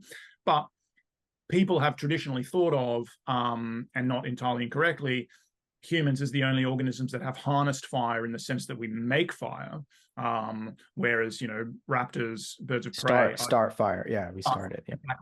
But so that, I think, is partly why they might want to say fire is the first technology, in the sense that they want to say that humans are the technological species and that no other organisms have technology. Because the thing is, when you start looking at tool use in other organisms, it turns out to be very, very common, and it must be the case that our ancestors were using the similar kinds of tools to, sticks, chimpanzees using sticks to insert into a termite mound and draw out termites to eat. Birds do that, using a stick, and even fashioning a stick into a sharp, pointier object to stick it in and pull grubs out. Sea otters cracking clams, capuchin monkeys cracking nuts. Tool use is common, and that is, of course, technology. That is, of course, like technics. There is a pre-human, technical being, and the technical lineage precedes us, in other words, like everything else. And of course, where I've taken this in chemical ecology, which I think we've talked a little bit about, my sort of toxins as tools, the way that I ground human pharmacology in. So pharmacology is traditionally grounded in ethnopharmacology, which is, people in ecological contexts finding and exploiting. It's a sort of a Western way of framing the inframing thing. Finding and entering into relationship with. As opposed to finding and treating as a standing reserve, the natural pharmacopoeia that I can then, exploit with, instead of, entering into a relationship with these organisms that are producing and that are rewriting me. And I want to get to Plato in a second again, to bash him over the head, because I keep seeing Socrates in the back there with the hemlock. I'm like, okay, drugs. But I'm derailing myself. Organisms do this all the time too, and we talked a little bit about things like, sponges and all of that kind of stuff. And we can talk about is the is the metabolite produced by the bacterium a tool or part of the extended phenotype of the sponge and all of that? But when an organism actually seeks out another organism in order to steal from it directly and like intentionally, purposively, not necessarily like cognitively intentionally, it doesn't have a representational object that it then, but behaviorally, it goes and it takes the chemistry from another organism and uses it for its own purposes in an appropriative manner, a kind of interlineage exaptation. Keelback snake eats toad, stores toad toxins in neutral glands.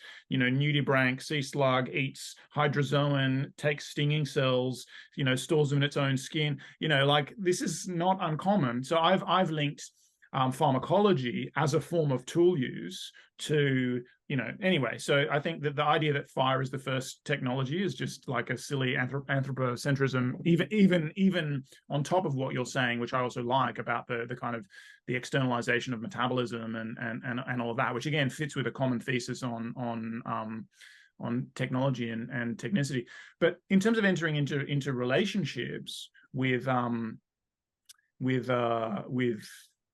as opposed to appropriating or whatever, but also against the notion of organizational closure, there are these roots of possibly these roots of the idea of organizational closure in sort of Plato's vision of kind of temperance and the maintenance of the integral individual, the maintenance of the boundaries between self and other, and that the life of the mind and the pursuit of the rational animal is to be a kind of a closed individual. Autonomous reason. Yeah, exactly. And then there's a model of the state which is built from that as well, right? So from the Republic, but through like Hegel and all of that, as the state as organism, as this integral, enclosed, self-sufficient, autonomous, organized system. And I wonder, I just look at Socrates back there, and of course there's a whole Derrida's gone into this with in Plato's Pharmacy, and there's quite some literature on Plato and his relationship with the Pharmacon and all of its different manifestations in ancient Greece. This incredible root word for pharmacology, which in some very abstract sense means both poison and cure, or like both has positive and negative aspects to it, much like technology in general. But there were all of these different pharmakeia, different manifestations of the pharmacon in ancient Greek thought. And the way that Plato demonizes ecstasy, ecstasis, and is keen to differentiate the kind of ecstasis that Socrates induces in his interlocutors from the kind that you would get from like the mystery cults or from intoxication at the symposium. There's all this cool stuff. But I wonder, I'm just looking at Socrates there, and isn't he like the first dialogue or the Platonic work is the Apology, right? And that's one of his first works where he talks about early work. Yeah. And it's like maybe he's scarred in a certain sense by the poisoning to death, or like the hemlock goes inside Socrates, and like a classic, subjugatory, death-inducing toxin, it reorganizes him in a way that puts him outside the attractor states and blah blah blah that are essential for survival, and he dies. And I'm just thinking about part of Plato's railing against all of these external influences that come inside and kind of distort us and distort the subject and make them lose control and all that is somehow connected to the loss of his mentor to poisoning. I don't know, that was a bit of a speculative thing, but there's like autopoiesis and organizational closure are very Platonic, not just in being these abstract models, which they pretend not to be. It's a nice Greek word too. Yeah, absolutely. But yeah, I mean they are the autonomous individual, which is autos is a very Platonic notion. I mean, this for sure. Know thyself. I mean, but you are. you're armed with reason against the nefarious influence of the other. So like the sophist, right? So the rhetoric will not be able to confuse you and divert you from your course because you're sufficiently well armored with the defense mechanisms of reason. And similarly, you won't get drunk at the symposium or whatever, Yeah. um, I mean, but Socrates always chooses to drink. He drinks at the symposium, just doesn't get drunk because he's a baller and has a tolerance, I guess. I don't know. But he drinks the hemlock. And yeah, as the hero of Plato's dialogue, Socrates chooses to do the drugs, and yeah, so you could say that uh Plato wants to replace the intoxication with poetry with intoxication with uh reason, but it's a madness either way. I mean, he's very clear that this yeah, divine madness is needed. yeah. Um, and He and wants so to circumscribe the nature of the madness, right? That there's some things it's moral to be possessed by, but many things it's well, not, of right? course. And who's going to decide? Yeah, Uh, who Plato. decides? What's the um, king? Uh, all yeah, right, that was a digression. Anyway, we can get back to yeah, Simondon. yeah. Well, I mean, we need to start wrapping up here. I got to make some dinner for myself here. But I think yeah, I want to talk about language a little bit because usually, at least in the 20th century, there's I think been the dominant school of thought has imagined that uh, semantics is meaning is a human thing. It comes from our linguistic capacity, that we're the symbolic organism, right? And that if we're generous, we'll grant. We could do a purse move and grant you know the non-human animal world the capacity to work with signs, but we won't grant them symbolicity. And I think that's an important distinction. But semiosis and persistency is already semiotic, right? That even sign and icon types of uh, interpretive activity are already interpretive. They're already semiotic and semantic, right? There's meaning being transformed. I won't say exchanged, but transformed. Um, to stay with Simondon's sense of things. But when we talk about language, like and this gets into Heidegger again, is it a tool? Is it a technology? Is it a form of techne, or is it poiesis? And Heidegger says, well, poiesis and techne might not be as opposed as we initially would suspect, but at the same time, language as a form of poiesis is like it's what Heidegger would say it's the house of being, or it's the flower of the mouth. These are different metaphors than tool. To think of language as a tool is to think that we wield it, that we are outside of its meaning and decide in advance from some position of super meaning what sort of meaning we want to construct and transmit. Whereas Heidegger's point when he says language is a house of being is like, no, we're always already inside of it. It's speaking us, and whatever meaning we convey is a meaning that we were thrown into. We grew into a culture. We inherited um, meaning, and yet also there's this gap that I guess because of our being towards death, there's a way in which, and Derrida is very good on this point, and this idea of deconstruction. It's like there's always in a sense, it's an excess of meaning that's the real problem. It's not a lack of meaning. It's that um, our as a result of our mortality and our reflection upon the fact um, that we will die, our sense of meaning, is it bleeds beyond itself in a way, and we can never finally, it's kind of ironic that if we would think of ourselves as autopoietic beings with operational closure, there's some sense in which to be meaning generating creatures, there can't be closure. It's open ended. There's, what is Simondon says something that like, and you hinted on this at this earlier too, that yeah, perfectly completed subject which would not have in itself any lack of unity, would find itself incapable of thinking and reflecting. I think that's a quote from Simondon, right? And so meaning takes us beyond ourselves. It is ecstatic.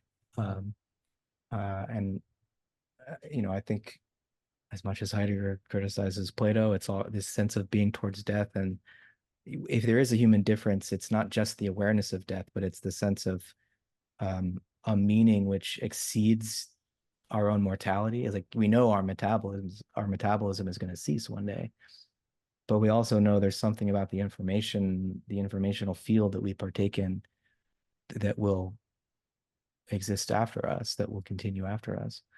And so language in that sense becomes something not merely technical. It's not just a tool that we use. It's a ocean that we swim in. It's an atmosphere that we breathe. It's the pre-individuated matrix out of which we construct ourselves, and are constructed. I mean, absolutely. There's perhaps a way of extending that reflection is to meditate on the distinction between a tool and a trait. Traits that we inherit from the lineage, so that are fundamentally, intersubjective and not, individual. I mean, language is that in a very specific way, because we are enculturated, or we are interpolated into this language system that radically precedes and will exceed, postdate us as individuals. But really, traits of the lineage in general are like that. And if we think in terms of like an Umwelt, language might be this incredibly potent trait for shaping, it is, not might be, for the human life world, and enabling us to kind of differentiate the world in a perhaps unparalleled manner, certainly a manner we wouldn't have been able to do without language. But all traits are of that kind. All traits make the world appear or reveal itself in high degrees, in particular ways, and that's what is characteristic of the life world. And I think that the Simondonian, there's a problematization, and I think unbeknownst to him, Dawkins with extended phenotype is kind of continuing this problematization. There's a problematization to be made of the distinction between a tool and a trait, because extended phenotype. Exactly, yeah. So the tool is, and I think that there are reasons to want to preserve that distinction, and I've said in other contexts and kind of in this discussion itself, but like a tool is most readily conceivable, like pre-human, non-human tool use is, as opposed to non-human organisms being comprised of all these traits that they've inherited from their lineage, is the appropriation of something from another lineage, whether that lineage is like the rocks lineage that the capuchin monkey is picking up to crack the or it's actually the appropriation of some molecular tool that is part of another genetic lineage. And so that can underlie within biology a distinction between a tool and a trait. But because of the particularly human, particularly rich form of technicity, which language, not being merely a tool, also being a trait, shaping the life world, but again, problematizing that distinction between tool and trait, because the human technicity is so elaborate, and Heidegger and Simondon agree, it is a mode of revealing the world. And it could be a very problematic mode, because it could just, we could be on this destining, this path to revealing the world only in the mode of standing reserve and exploitability. But we needn't necessarily, and even Heidegger says we don't have to be on that path with regard even to techne. And he's pretty cryptic, Heidegger. I mean, he obviously at the very end of that essay, he talks about how art is kind of the mode of techne, which is, we shouldn't think of it as just aesthetic. We should think of it as again, a mode of bringing forth, hence the poiesis techne thing. And that in some sense is the mode of techne which would save us, as poiesis. But he's also saying that there, if we are, it's almost like he has a thought, and I mean, I don't, Heidegger again, how much did he write and speak? And I'm not a scholar of Heidegger, but it's almost like there are something. He's talking about how we must pay attention to the essence of technology, and in reflecting on the essence of technology, we might be able to understand it, and then thus, I suppose, not be fully bowled away, caught up in the destining associated with that essence of technology. And again, the essence of technology is to reveal the word in the mode of inframing as standing in reserve. And then he said, and then at the end, he's like, and art is because art is actually part of the essence of technology as well. It's that part of the essence of technology which allows us to see a way beyond it. But he also talks about this stuff like as granting, like something that's given. And then he gets big on this for a little while, right towards the end, this discussion of the unfolding of technology, and how if we're paying attention to the unfolding of technology, then we might not be caught up in that unfolding. So we're questioning, we're standing to, we're doing the view from above trick of the philosopher. We're standing away from it a little bit and observing its unfolding, which of course I can't help but read as a kind of evolutionary thought that we are unfolding. I mean, that's literally that's what evolution means etymologically. And this is where I think Simondon is kind of picking that up with his discussion of really his whole book on the mode of existence of technical objects is about the evolution of technology and indeed the evolution of individual technical lineages, and the distinction between, he doesn't say it this way, this is a philosophy of biology way of saying it, but the distinction between function classes within technology, which are things that are kind of convergent, different kinds of engines which are not related as technical lineages, like the steam engine and the combustion engine are totally different mechanisms, but they are related to the same function, so they're part of a function class, and the technical lineage. So he's saying, again, we attend to its unfolding, and we see it as this, again, it's a trait within the human life world, and thus it's something we can reintegrate. So he talks in somewhere in here, and I think maybe even Woodward quotes it, I can't remember, but there's a Tim, hold on a different... sec. I want to talk for a few more minutes about this tool trait thing, but I have to, speaking of metabolism, I have to pee so bad. So let me do that and I'll come back and we'll continue. One sec. Yeah.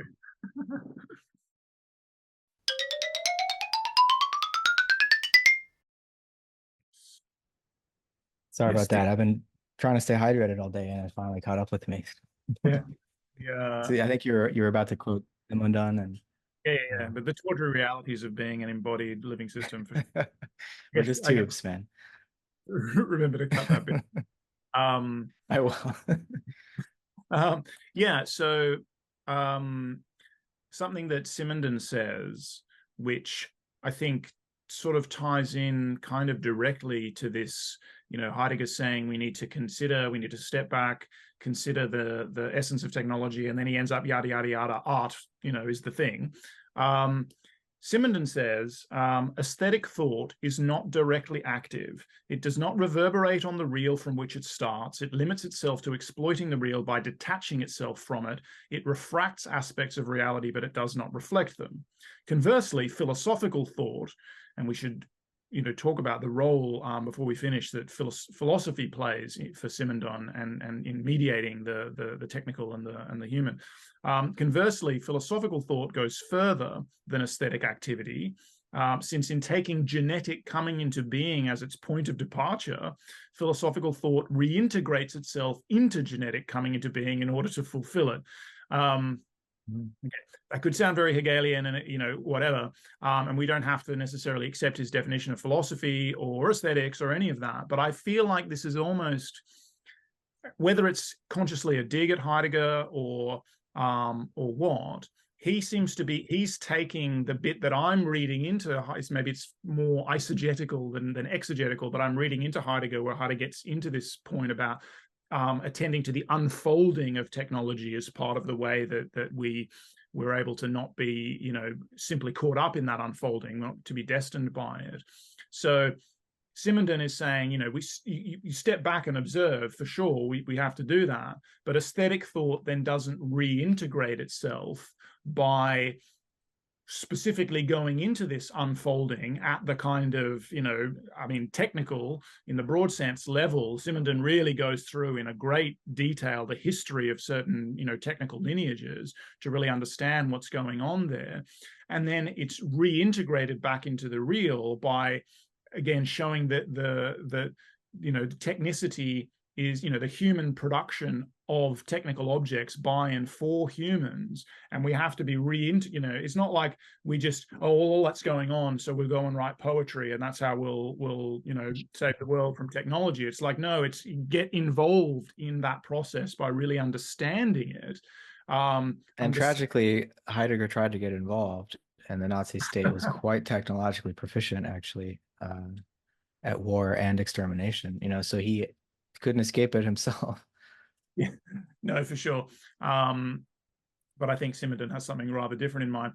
So we should talk then quickly about cybernetics, and because I think that Woodward essay kind of finishes with this, like the role that Simondon thinks philosophy has here, which is very much predicated on a detailed, again, understanding of the genesis of technical objects.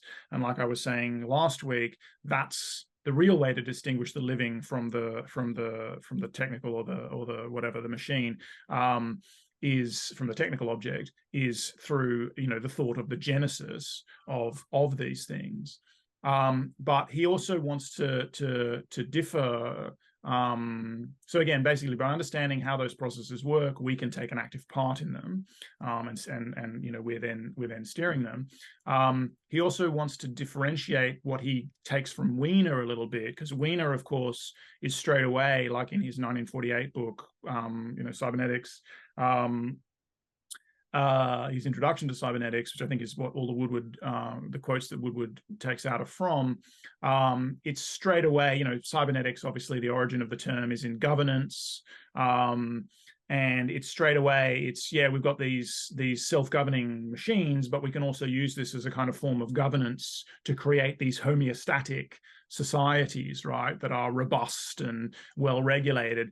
And therein is the origins of the political critique of cybernetics, which goes along with the political critique of the Hegelian, organicist state model, as this, system of control and kind of suppression of the individual parts in favor of the whole, and all of that goes along with that.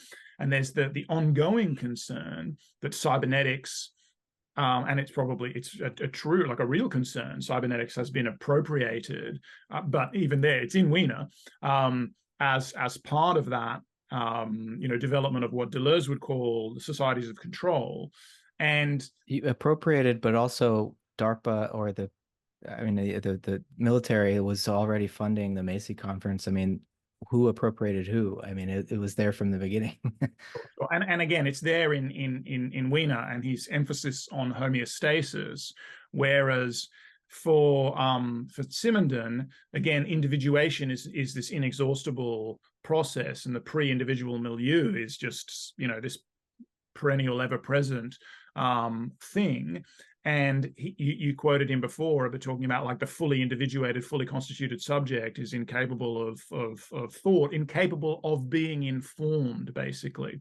So his notion of information that he's developing, which is this information as process, so this kind of genetic process of actualization coming into being, account of information, is, he does say that where the human or the organism, the biological organism, and the technical object are also similar is in like noise being negative and information being positive, which I kind of don't really like that way of framing it particularly.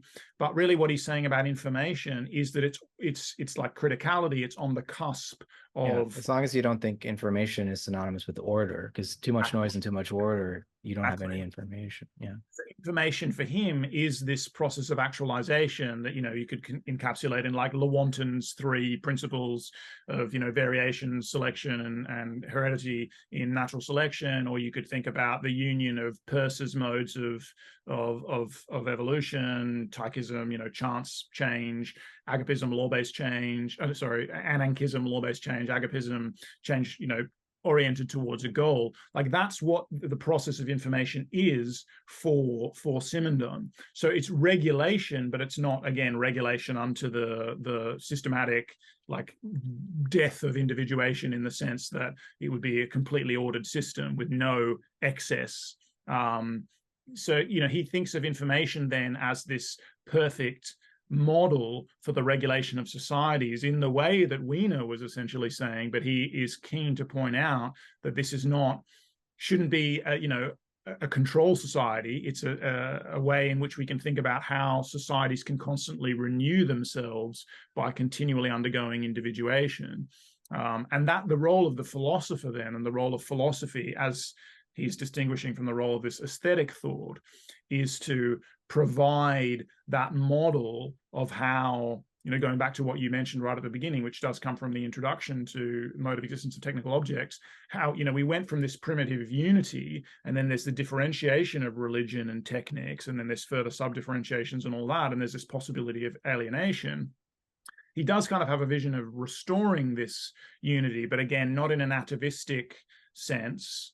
It's how do we reintegrate technology into societies in a way that enables societies to continue their ongoing evolution. And again, he sees the role of philosophy as kind of mediating that integration. Mm-hmm. Yeah. Yeah. I mean, his concept of alagmatics seems to me, as far as I can understand it, to be crucial for shifting from an understanding of information and cybernetics as about control to an understanding of it as co-creation, really, or transformation, mutual transformation, right? So, you know, this idea that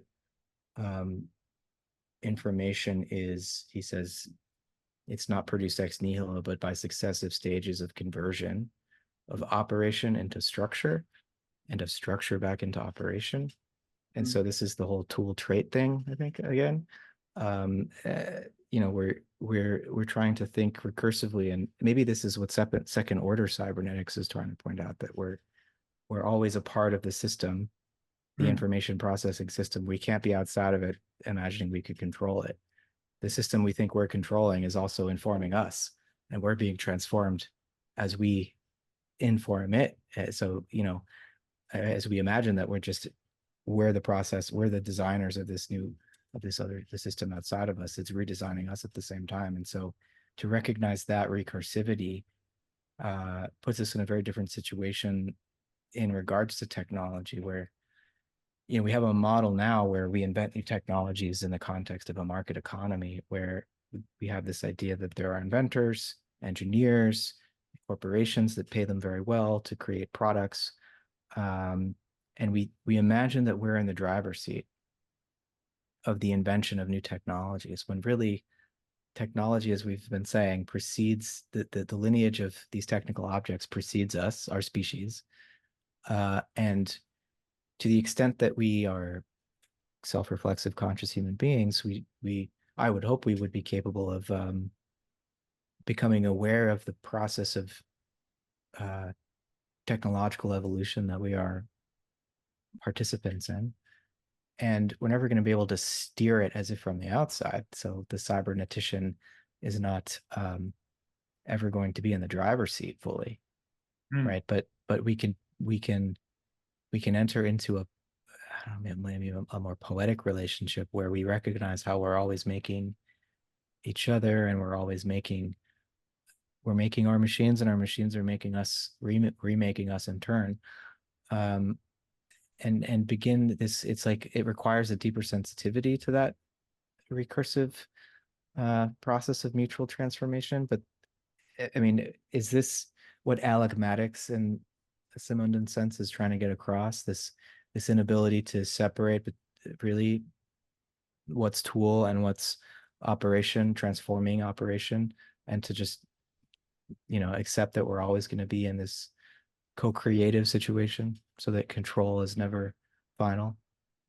I think that's part of it. I'll get to Alagmatics in a second. There's I think another key thing to point out in the difference between what he sees Wiener as saying and what he wants to say, you know, Simondon wants to say, is the role of and again, Woodward brings this out, the role of the individual in Wiener as the kind of philosopher king, sort of, whereas when Simondon is saying that the philosopher has this, mediating role, he doesn't mean, from outside. He means that in the midst of everything. Yeah, it's a more ecological thought again. It's a more sympoietic than autopoietic. And I love that you brought up the second order cybernetics connection, because these early critics of cybernetics, like Rouillé and Simondon, I don't really think that they're taken up. I don't know how much they're taken up by what is second order cybernetics, and then the evolution of via Varela and Mascherano and all that to Autopoiesis,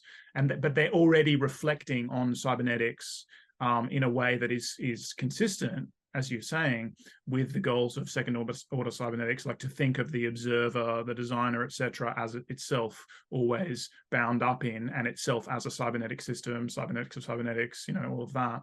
And so it feels like, at least from my vantage point, which again has, I have no exhaustive knowledge of all of these different lineages at all, but it feels like these guys still have something to contribute to that, and that's where they can be interesting mediators in this discussion between an activism and organizational account, which grow out of second order cybernetics, and the current computationalism, which again is why we're talking about them. Alagmatics, I think you're definitely getting part of what comes out of Alagmatics. So Alagmatics is the theory or the philosophy of the analogy and the operational analogy, and so it's definitely bound up in this way that he's thinking of information, not as a thing, but as a process and an operation of transformation. And I think where this gets really nicely relational in again, it becomes this thought of sympoiesis, is that, and this gave me some Schelling vibes, I guess, as well. And we're going to do Ages of the World at some point, right? But there's a kind of really old school, ancient sort of theory of process dynamical theory of correspondences at work in Simondon here. So there's like a classic organicist or even like hermetic thought, where the subject who is considering the object is entering into, to the extent that that is a kind of a philosophical engagement, is entering into a mutual process of individuation. So yes, exactly as you're saying, the scientist or the philosopher or whatever is being changed as they are changing the world. So they're always implicated in this feedback relationship with the thing. So basically, philosophy it's not like the thought of individuation. So this is Simondon's conception, and this is about that reintegration into being that from that quote. It's not the thought of individuation. It is the process of individuation. It's the individuation of thought. It would have been more elegant if I had said it that way. It's not the thought of individuation. It's the individuation of thought in its relationship and consideration of and critique of and questioning of the objects of thought. And that in some way, and this is exemplified in the technical object, in the feedback between the human designers and engineers who are individuating the technical object, in actually they're being individuated themselves. So their understanding of their relationship with their being in the world is being transformed in simultaneously as they are taking part in this concretization process of the technical object, which is, in a very obvious sense, itself being individuated in this feedback loop. But it's a reciprocal. I mean, it's a very scientific way of looking at things in a kind of classic experimental mode, because you have the idea of the thing, you want it to do a certain thing, you create this abstract schematism, you then not concretize it in you actualize it, you build it, but then it feeds back on you, because it's like it does the job, but it could be doing the job way better, and all these things that you couldn't possibly have known, that are interfering with each other, and what you would need complete scientific knowledge of the world in order to have been able to predict that this element of the mechanism would be in some kind of competitive and inhibitory relationship with another element of the mechanism. So it's only by these iterated processes of I'll get Popperian for a second, but of conjecture. You build the thing, it's a conjecture. Well, first you have the abstract conjecture, then you make that. Simondon would still say it's an abstract object, even though it's actual. But the process of concretization through these iterative steps of conjecture and refutation, which is the discovery of the infelicities in the object. And of course, again, Popper was analogizing, so he's engaging in Alagmatics, the operation of epistemology, scientific epistemology, as a series of conjectures and refutations, with the operation of biological evolution as phenotypic conjectures and refutations by the environment. And Simondon is saying that that's what's going on with the technical object and its process of concretization. And that is Alagmatics, that seeing that the process is, so it's a kind of like diagrammatology kind of thing as well, if we went Peircean. And of course, this is what the organizational account on Autopoiesis is also doing. It just needs to, sometimes feels as though it doesn't recognize enough that it is an operational abstraction. But that's exactly what Simondon is talking about with Alagmatics, yeah. And it's this, to your point, this reciprocal transformation that goes on, this looping between the thinker and the thought, so to speak, the reciprocal transformation. And again, that's like an ecological thought completely. That's a sympoietic thought. That's a perturbation of organizational closure. I mean, it's not just a perturbation in the sense that the autopoietic system is continually achieving organizational closure. It's actually being, despite environmental perturbations, its organization is in fact being changed by those perturbations. And I like, there's a way here that I would like to bring in, Jung again, just to reference our previous conversations, because his ideal of the therapeutic encounter is actually a process of mutual individuation. And this is controversial, of course, in the therapeutic literature and in the psychoanalytic different schools of thought, and there are lots of good reasons. And also Jung does talk about mechanisms of defense, both on the part of the therapist and on the part of the an analyst and how he talks about how necessary they are, and we shouldn't just ride roughshod on them and whatever. But the ideal therapeutic encounter is when the therapist is open to being individuated by the analyst, just as the analyst is open to being, like, the encounter is mutually individuating. And that's his ethical notion, I think, of psychoanalysis as well, is that it is this ecological, sympoietic encounter. And if and again, this is a really controversial idea for psychotherapy, but it's like if the analyst has organizational skin in the game, like risks being reorganized themselves, they're much more likely to behave in an ethical manner in some sense, rather than if they see themselves as a top-down authority individuating the analyst and like imposing. So that would be a hylomorphic model, right, of the therapeutic encounter. The analyst therapist has demiurge. Yeah, exactly. Which Floridi, Dupuy, next time we should talk about demiurge, well, at some point, the different ways that's motivated by these sort of philosophers of techniques and information. But yeah, the idea that the analyst has the preformed, right way to be, and is going to impose that on the analyst and that would be a hylomorphic model, which is exactly what Simondon is speaking against. That's exactly what Alagmatics is about. To your point, that's a big component of it, and that's what Jung is about in the ideal. And it reduces psychotherapy to a technique instead of a process of transformation. A technique in this, and not in the sense that Simondon would think of technology, but in the way that we would think of information as something transferred rather than transformative, and I think Woodward's so right in what he emphasizes in this essay that we've read, but I think Simondon is the source of the idea here. But again, Jung does lurk behind that this is the thought of technicity that we need even more now, I suppose. And that's the issue that I have, not with the blind spot that we were talking about. It's not that they don't say a lot of the right things, but it's that they're still pushing away in a certain sense. It's that Heideggerian move. Yeah. Yeah. Yeah. Heideggerian extremism, if you will. Reintegration. And because the thing is, and this is Heidegger's point though as well, technology is individuating us, is individuating society, right?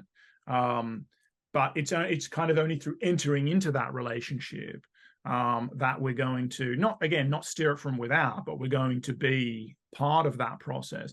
And as philosophers or as thinkers, we don't want the profit motive of the big, monolithic capitalist organizations, big tech giants, to be the drivers of the individuation of culture, and that's, I guess, what happens when we only engage the aesthetic mode, according to Simondon. We stand back and watch it, but we don't get in there and sort of work on this reintegration process. Yeah. I mean, it's so, to speak in a different kind of language, evolution is becoming conscious of itself. And that means there's a shift where we're no longer just inheriting our organs from a less intelligent process of natural selection and natural drift and other things. We're choosing our organs. We're inventing organs. We're not just inheriting them. We're inventing new tools, but that if the tool is not if the tool is an extended phenotype, it's not separate from our organism. The machine's not separate from our from our life. And so when we begin to invent organs, that is at the level of nuclear technology obviously comes with deep moral significance and the power that is afforded us, but now, with forms of these new information processing technologies, we're beginning to gain this power over not just the nucleus of atoms, but the very organicity of the living world. Like we're starting to understand how to create life, and in addition to being able to destroy matter and create energy. And so what comes along with this is more technological power, and there needs to be an attendant spiritual wisdom and maturity, because it's a figurative, poetic way of speaking, evolution becoming conscious of itself, but it's what's happening. Yeah, I don't think and technology is very much a natural part of that process of evolution becoming conscious of itself. Yeah, and I mean that's again the alagmatic thought, the kind of now nested operational homologies or analogies. The individuation, like what consciousness is on some, not that I'm about to solve the hard problem. Is this process of individuation that goes on in the kind of most plastic of organs, the nervous systems, and that is something that proceeds, according to the thesis that you and I are advancing, and all these process thinkers that we are enamored of are advancing. That is something that operationally is analogous to the process of evolution. It's a process of evolution within a broader process of evolution, in a certain, like development is the evolution of the individual way of looking at things. And so consciousness is an evolutionary process, which is becoming conscious of the evolutionary process within which it is nested. Well, I just like that you said it's an evolutionary process and not an evolutionary product. I mean, no, because it's been advancing, intensifying all along the way, I think, right? Yeah, no, yeah, I think so it's not just produced at some late stage, it's been part of what has you're trying to push me you're trying to feel that I'm a crypto pants. no, consciousness as process, not product of evolution. I'm with you.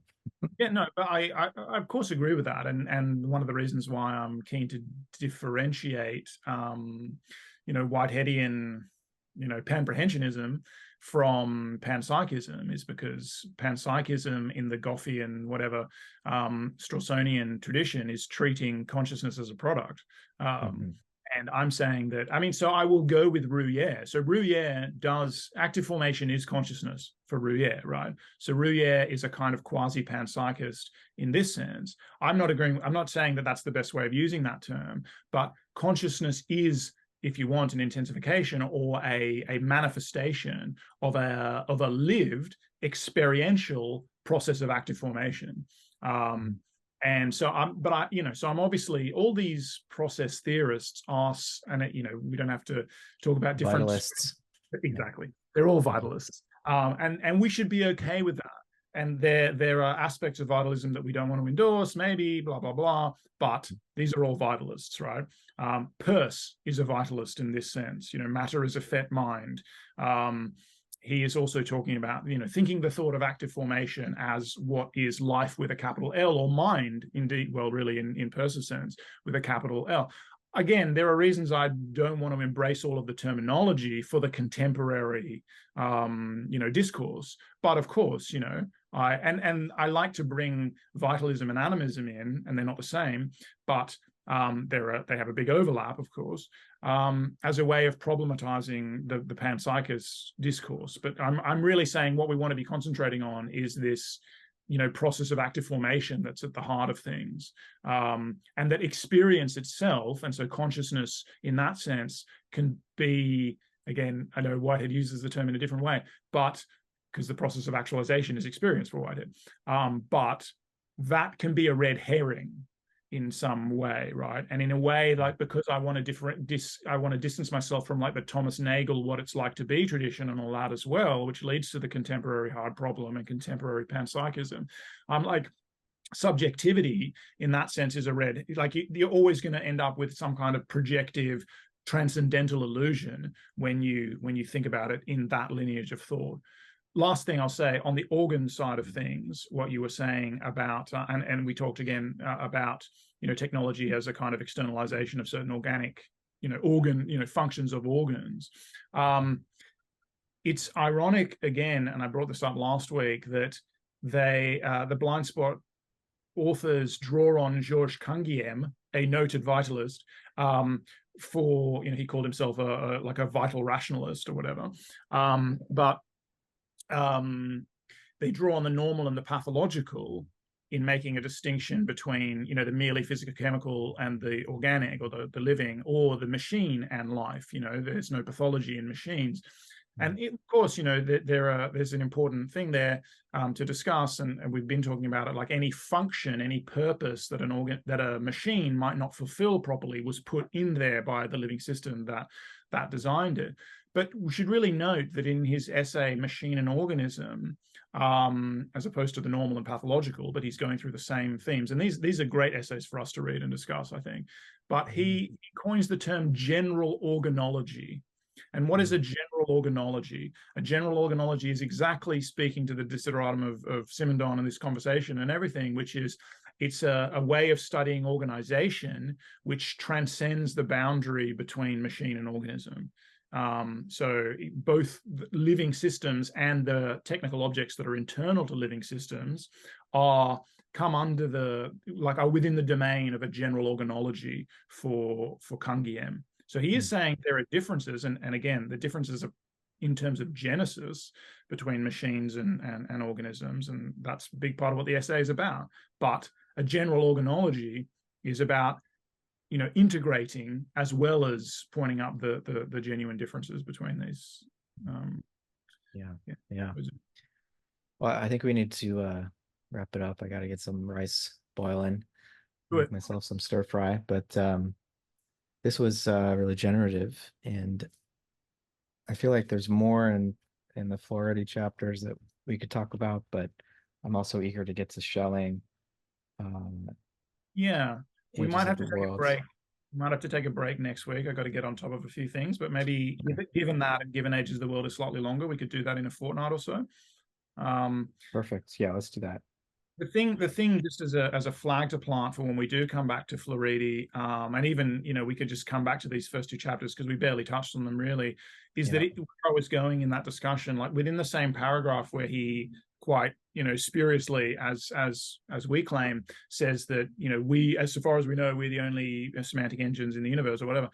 He does at the end talk about, of that same paragraph, not that he's endorsing the position, but the idea of, actually, where I like the trajectory of that whole very long paragraph that goes over the 2 pages is that he talks about, we sometimes mistake impoverished informational states, such as and he's not using impoverished in a negative sense, but such as we might achieve, he doesn't say this specifically maybe, but in states of meditation and things like that, we sometimes misperceive them as being information free, like, oh, that's this idea of direct experience that I wanted to problematize last week. And in general, it's like, it's still mediated, it's just, you know, mediated in a different way, or less mediated by the, you know, symbolic, culturally accreted kleshas and all of that. So he's reasonably good there.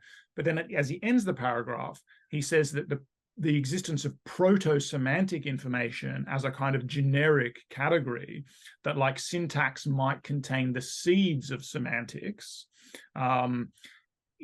you know, is relevant to the discussion of whether or not machines or artificial intelligences, because this is in the context of a discussion of artificial intelligence, can ultimately generate their own semantics, and maybe therefore can become genuinely, like he says that they're, you know, unequivocally they're not intelligent. But if there is a proto-semantics hidden within the syntactical operation of just pure difference, which, by the way, also another thing to bracket is why for someone like a Wolfram, the fundamental relationality that you can get from a model of pure difference and invariance, and you know, in this most abstract sense, is going to be a great playing field for, you know, relational evolutionary models of the cosmos. That's just another thing. But yeah, Floridi does problematize, like he basically is saying, if you believe in a ubiquitous semantics, which is kind of in the more ecological, processual, you were saying Haraway and Stenger's, but thereby through to Whitehead view, then one should see the possibility of these artificial intelligences coming to a point where they can generate their own semantics / consciousness. So he plays all, as you say, he's kind of a balanced thinker. And there's a lot to read, and, you know, he may be more committed in other areas, but I mean, he wants to be a real fallibilist, I think, as well. Like, he wants to say, exactly. This is a preliminary note for a philosophy of information. It's not about conclusions. I just, you know, I really appreciate the Simondon's distinction between thermodynamics and information theory, and the very term semantic engine conflates the two. Nice. Right. Yeah. And so information is not heat transfer. And so there's something about that statement of his, and, you know, he's a balanced thinker, and he's very clear. He's like laying out the possibilities, the potential problems to be explored for the philosophy of information as a interdiscipline instead of just being transdisciplinary. He's kind of down on transdisciplinarity, which I was like, hey, what's wrong with being transdisciplinary? Because it's pre-disciplinary in his sense, instead of, I would think of it differently. But you know, in any event, the metaphor of the semantic engine, I don't think really works, because we're dealing with a form of, when we're talking about semantics, it's not simply entropic anymore. And so anyways, we'll have to pause there. It is this question, right, of how semantics arises from syntax, if indeed it does. If it does. That is the sort of key question that we're engaging. And also, when we get back to the free energy principle eventually, and the use of the formalisms from information theory and obviously, you know, various areas of physics and whatever, to try and describe a semantic engine or a living system, that's one of the key criticisms. But also there's this middle ground that we're trying to chart here, I think. I mean, you need the right kind of heat transfer to be alive, but it's not sufficient to be alive, to be No, definitely not. a meaning perceiving and generating system. Yeah, and we don't think, and neither does Cofferson or whatever. We don't think that the dissipative, adaptive systems that say Jeremy England studies in the lineage of Prigogine and that are alive. Jeremy England doesn't think they're alive, but we are looking at possible. We do think living systems are adaptive dissipative systems. We just don't think that those categories overlap completely, and we do think that's part of what may be in the lineage with life. And so one of the questions, the origin of life question, is what's the cusp, and how do these things, how does the one become the other?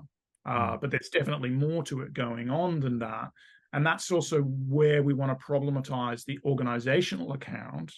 And whether the sponge is a particularly good example, maybe not. It's just saying that the same, an organism that produces an informational metabolite can then later on become, well, not metabolite, but an information-bearing molecule can then itself become a, well, it is a metabolite, but then can then be metabolized. It can go from informational to thermodynamic, but I want to problematize the neat distinction between the structure and operation, right? Exactly. Yeah. Very cool. Lots to think about here. All right. Let's call it quits for today. We'll take next week off and we'll get back at it with some shelling. Right. Let's chat about exactly what to try to read, because I don't think we could do all of Ages of the World, much less that new book on predication and genesis by Wolfram. It's not new; it's a new translation by Wolfram Hogerebe. But yeah, we'll talk offline about exactly what to dig into. Sounds good, man. All right. Good to chat, Tim. Talk to you soon.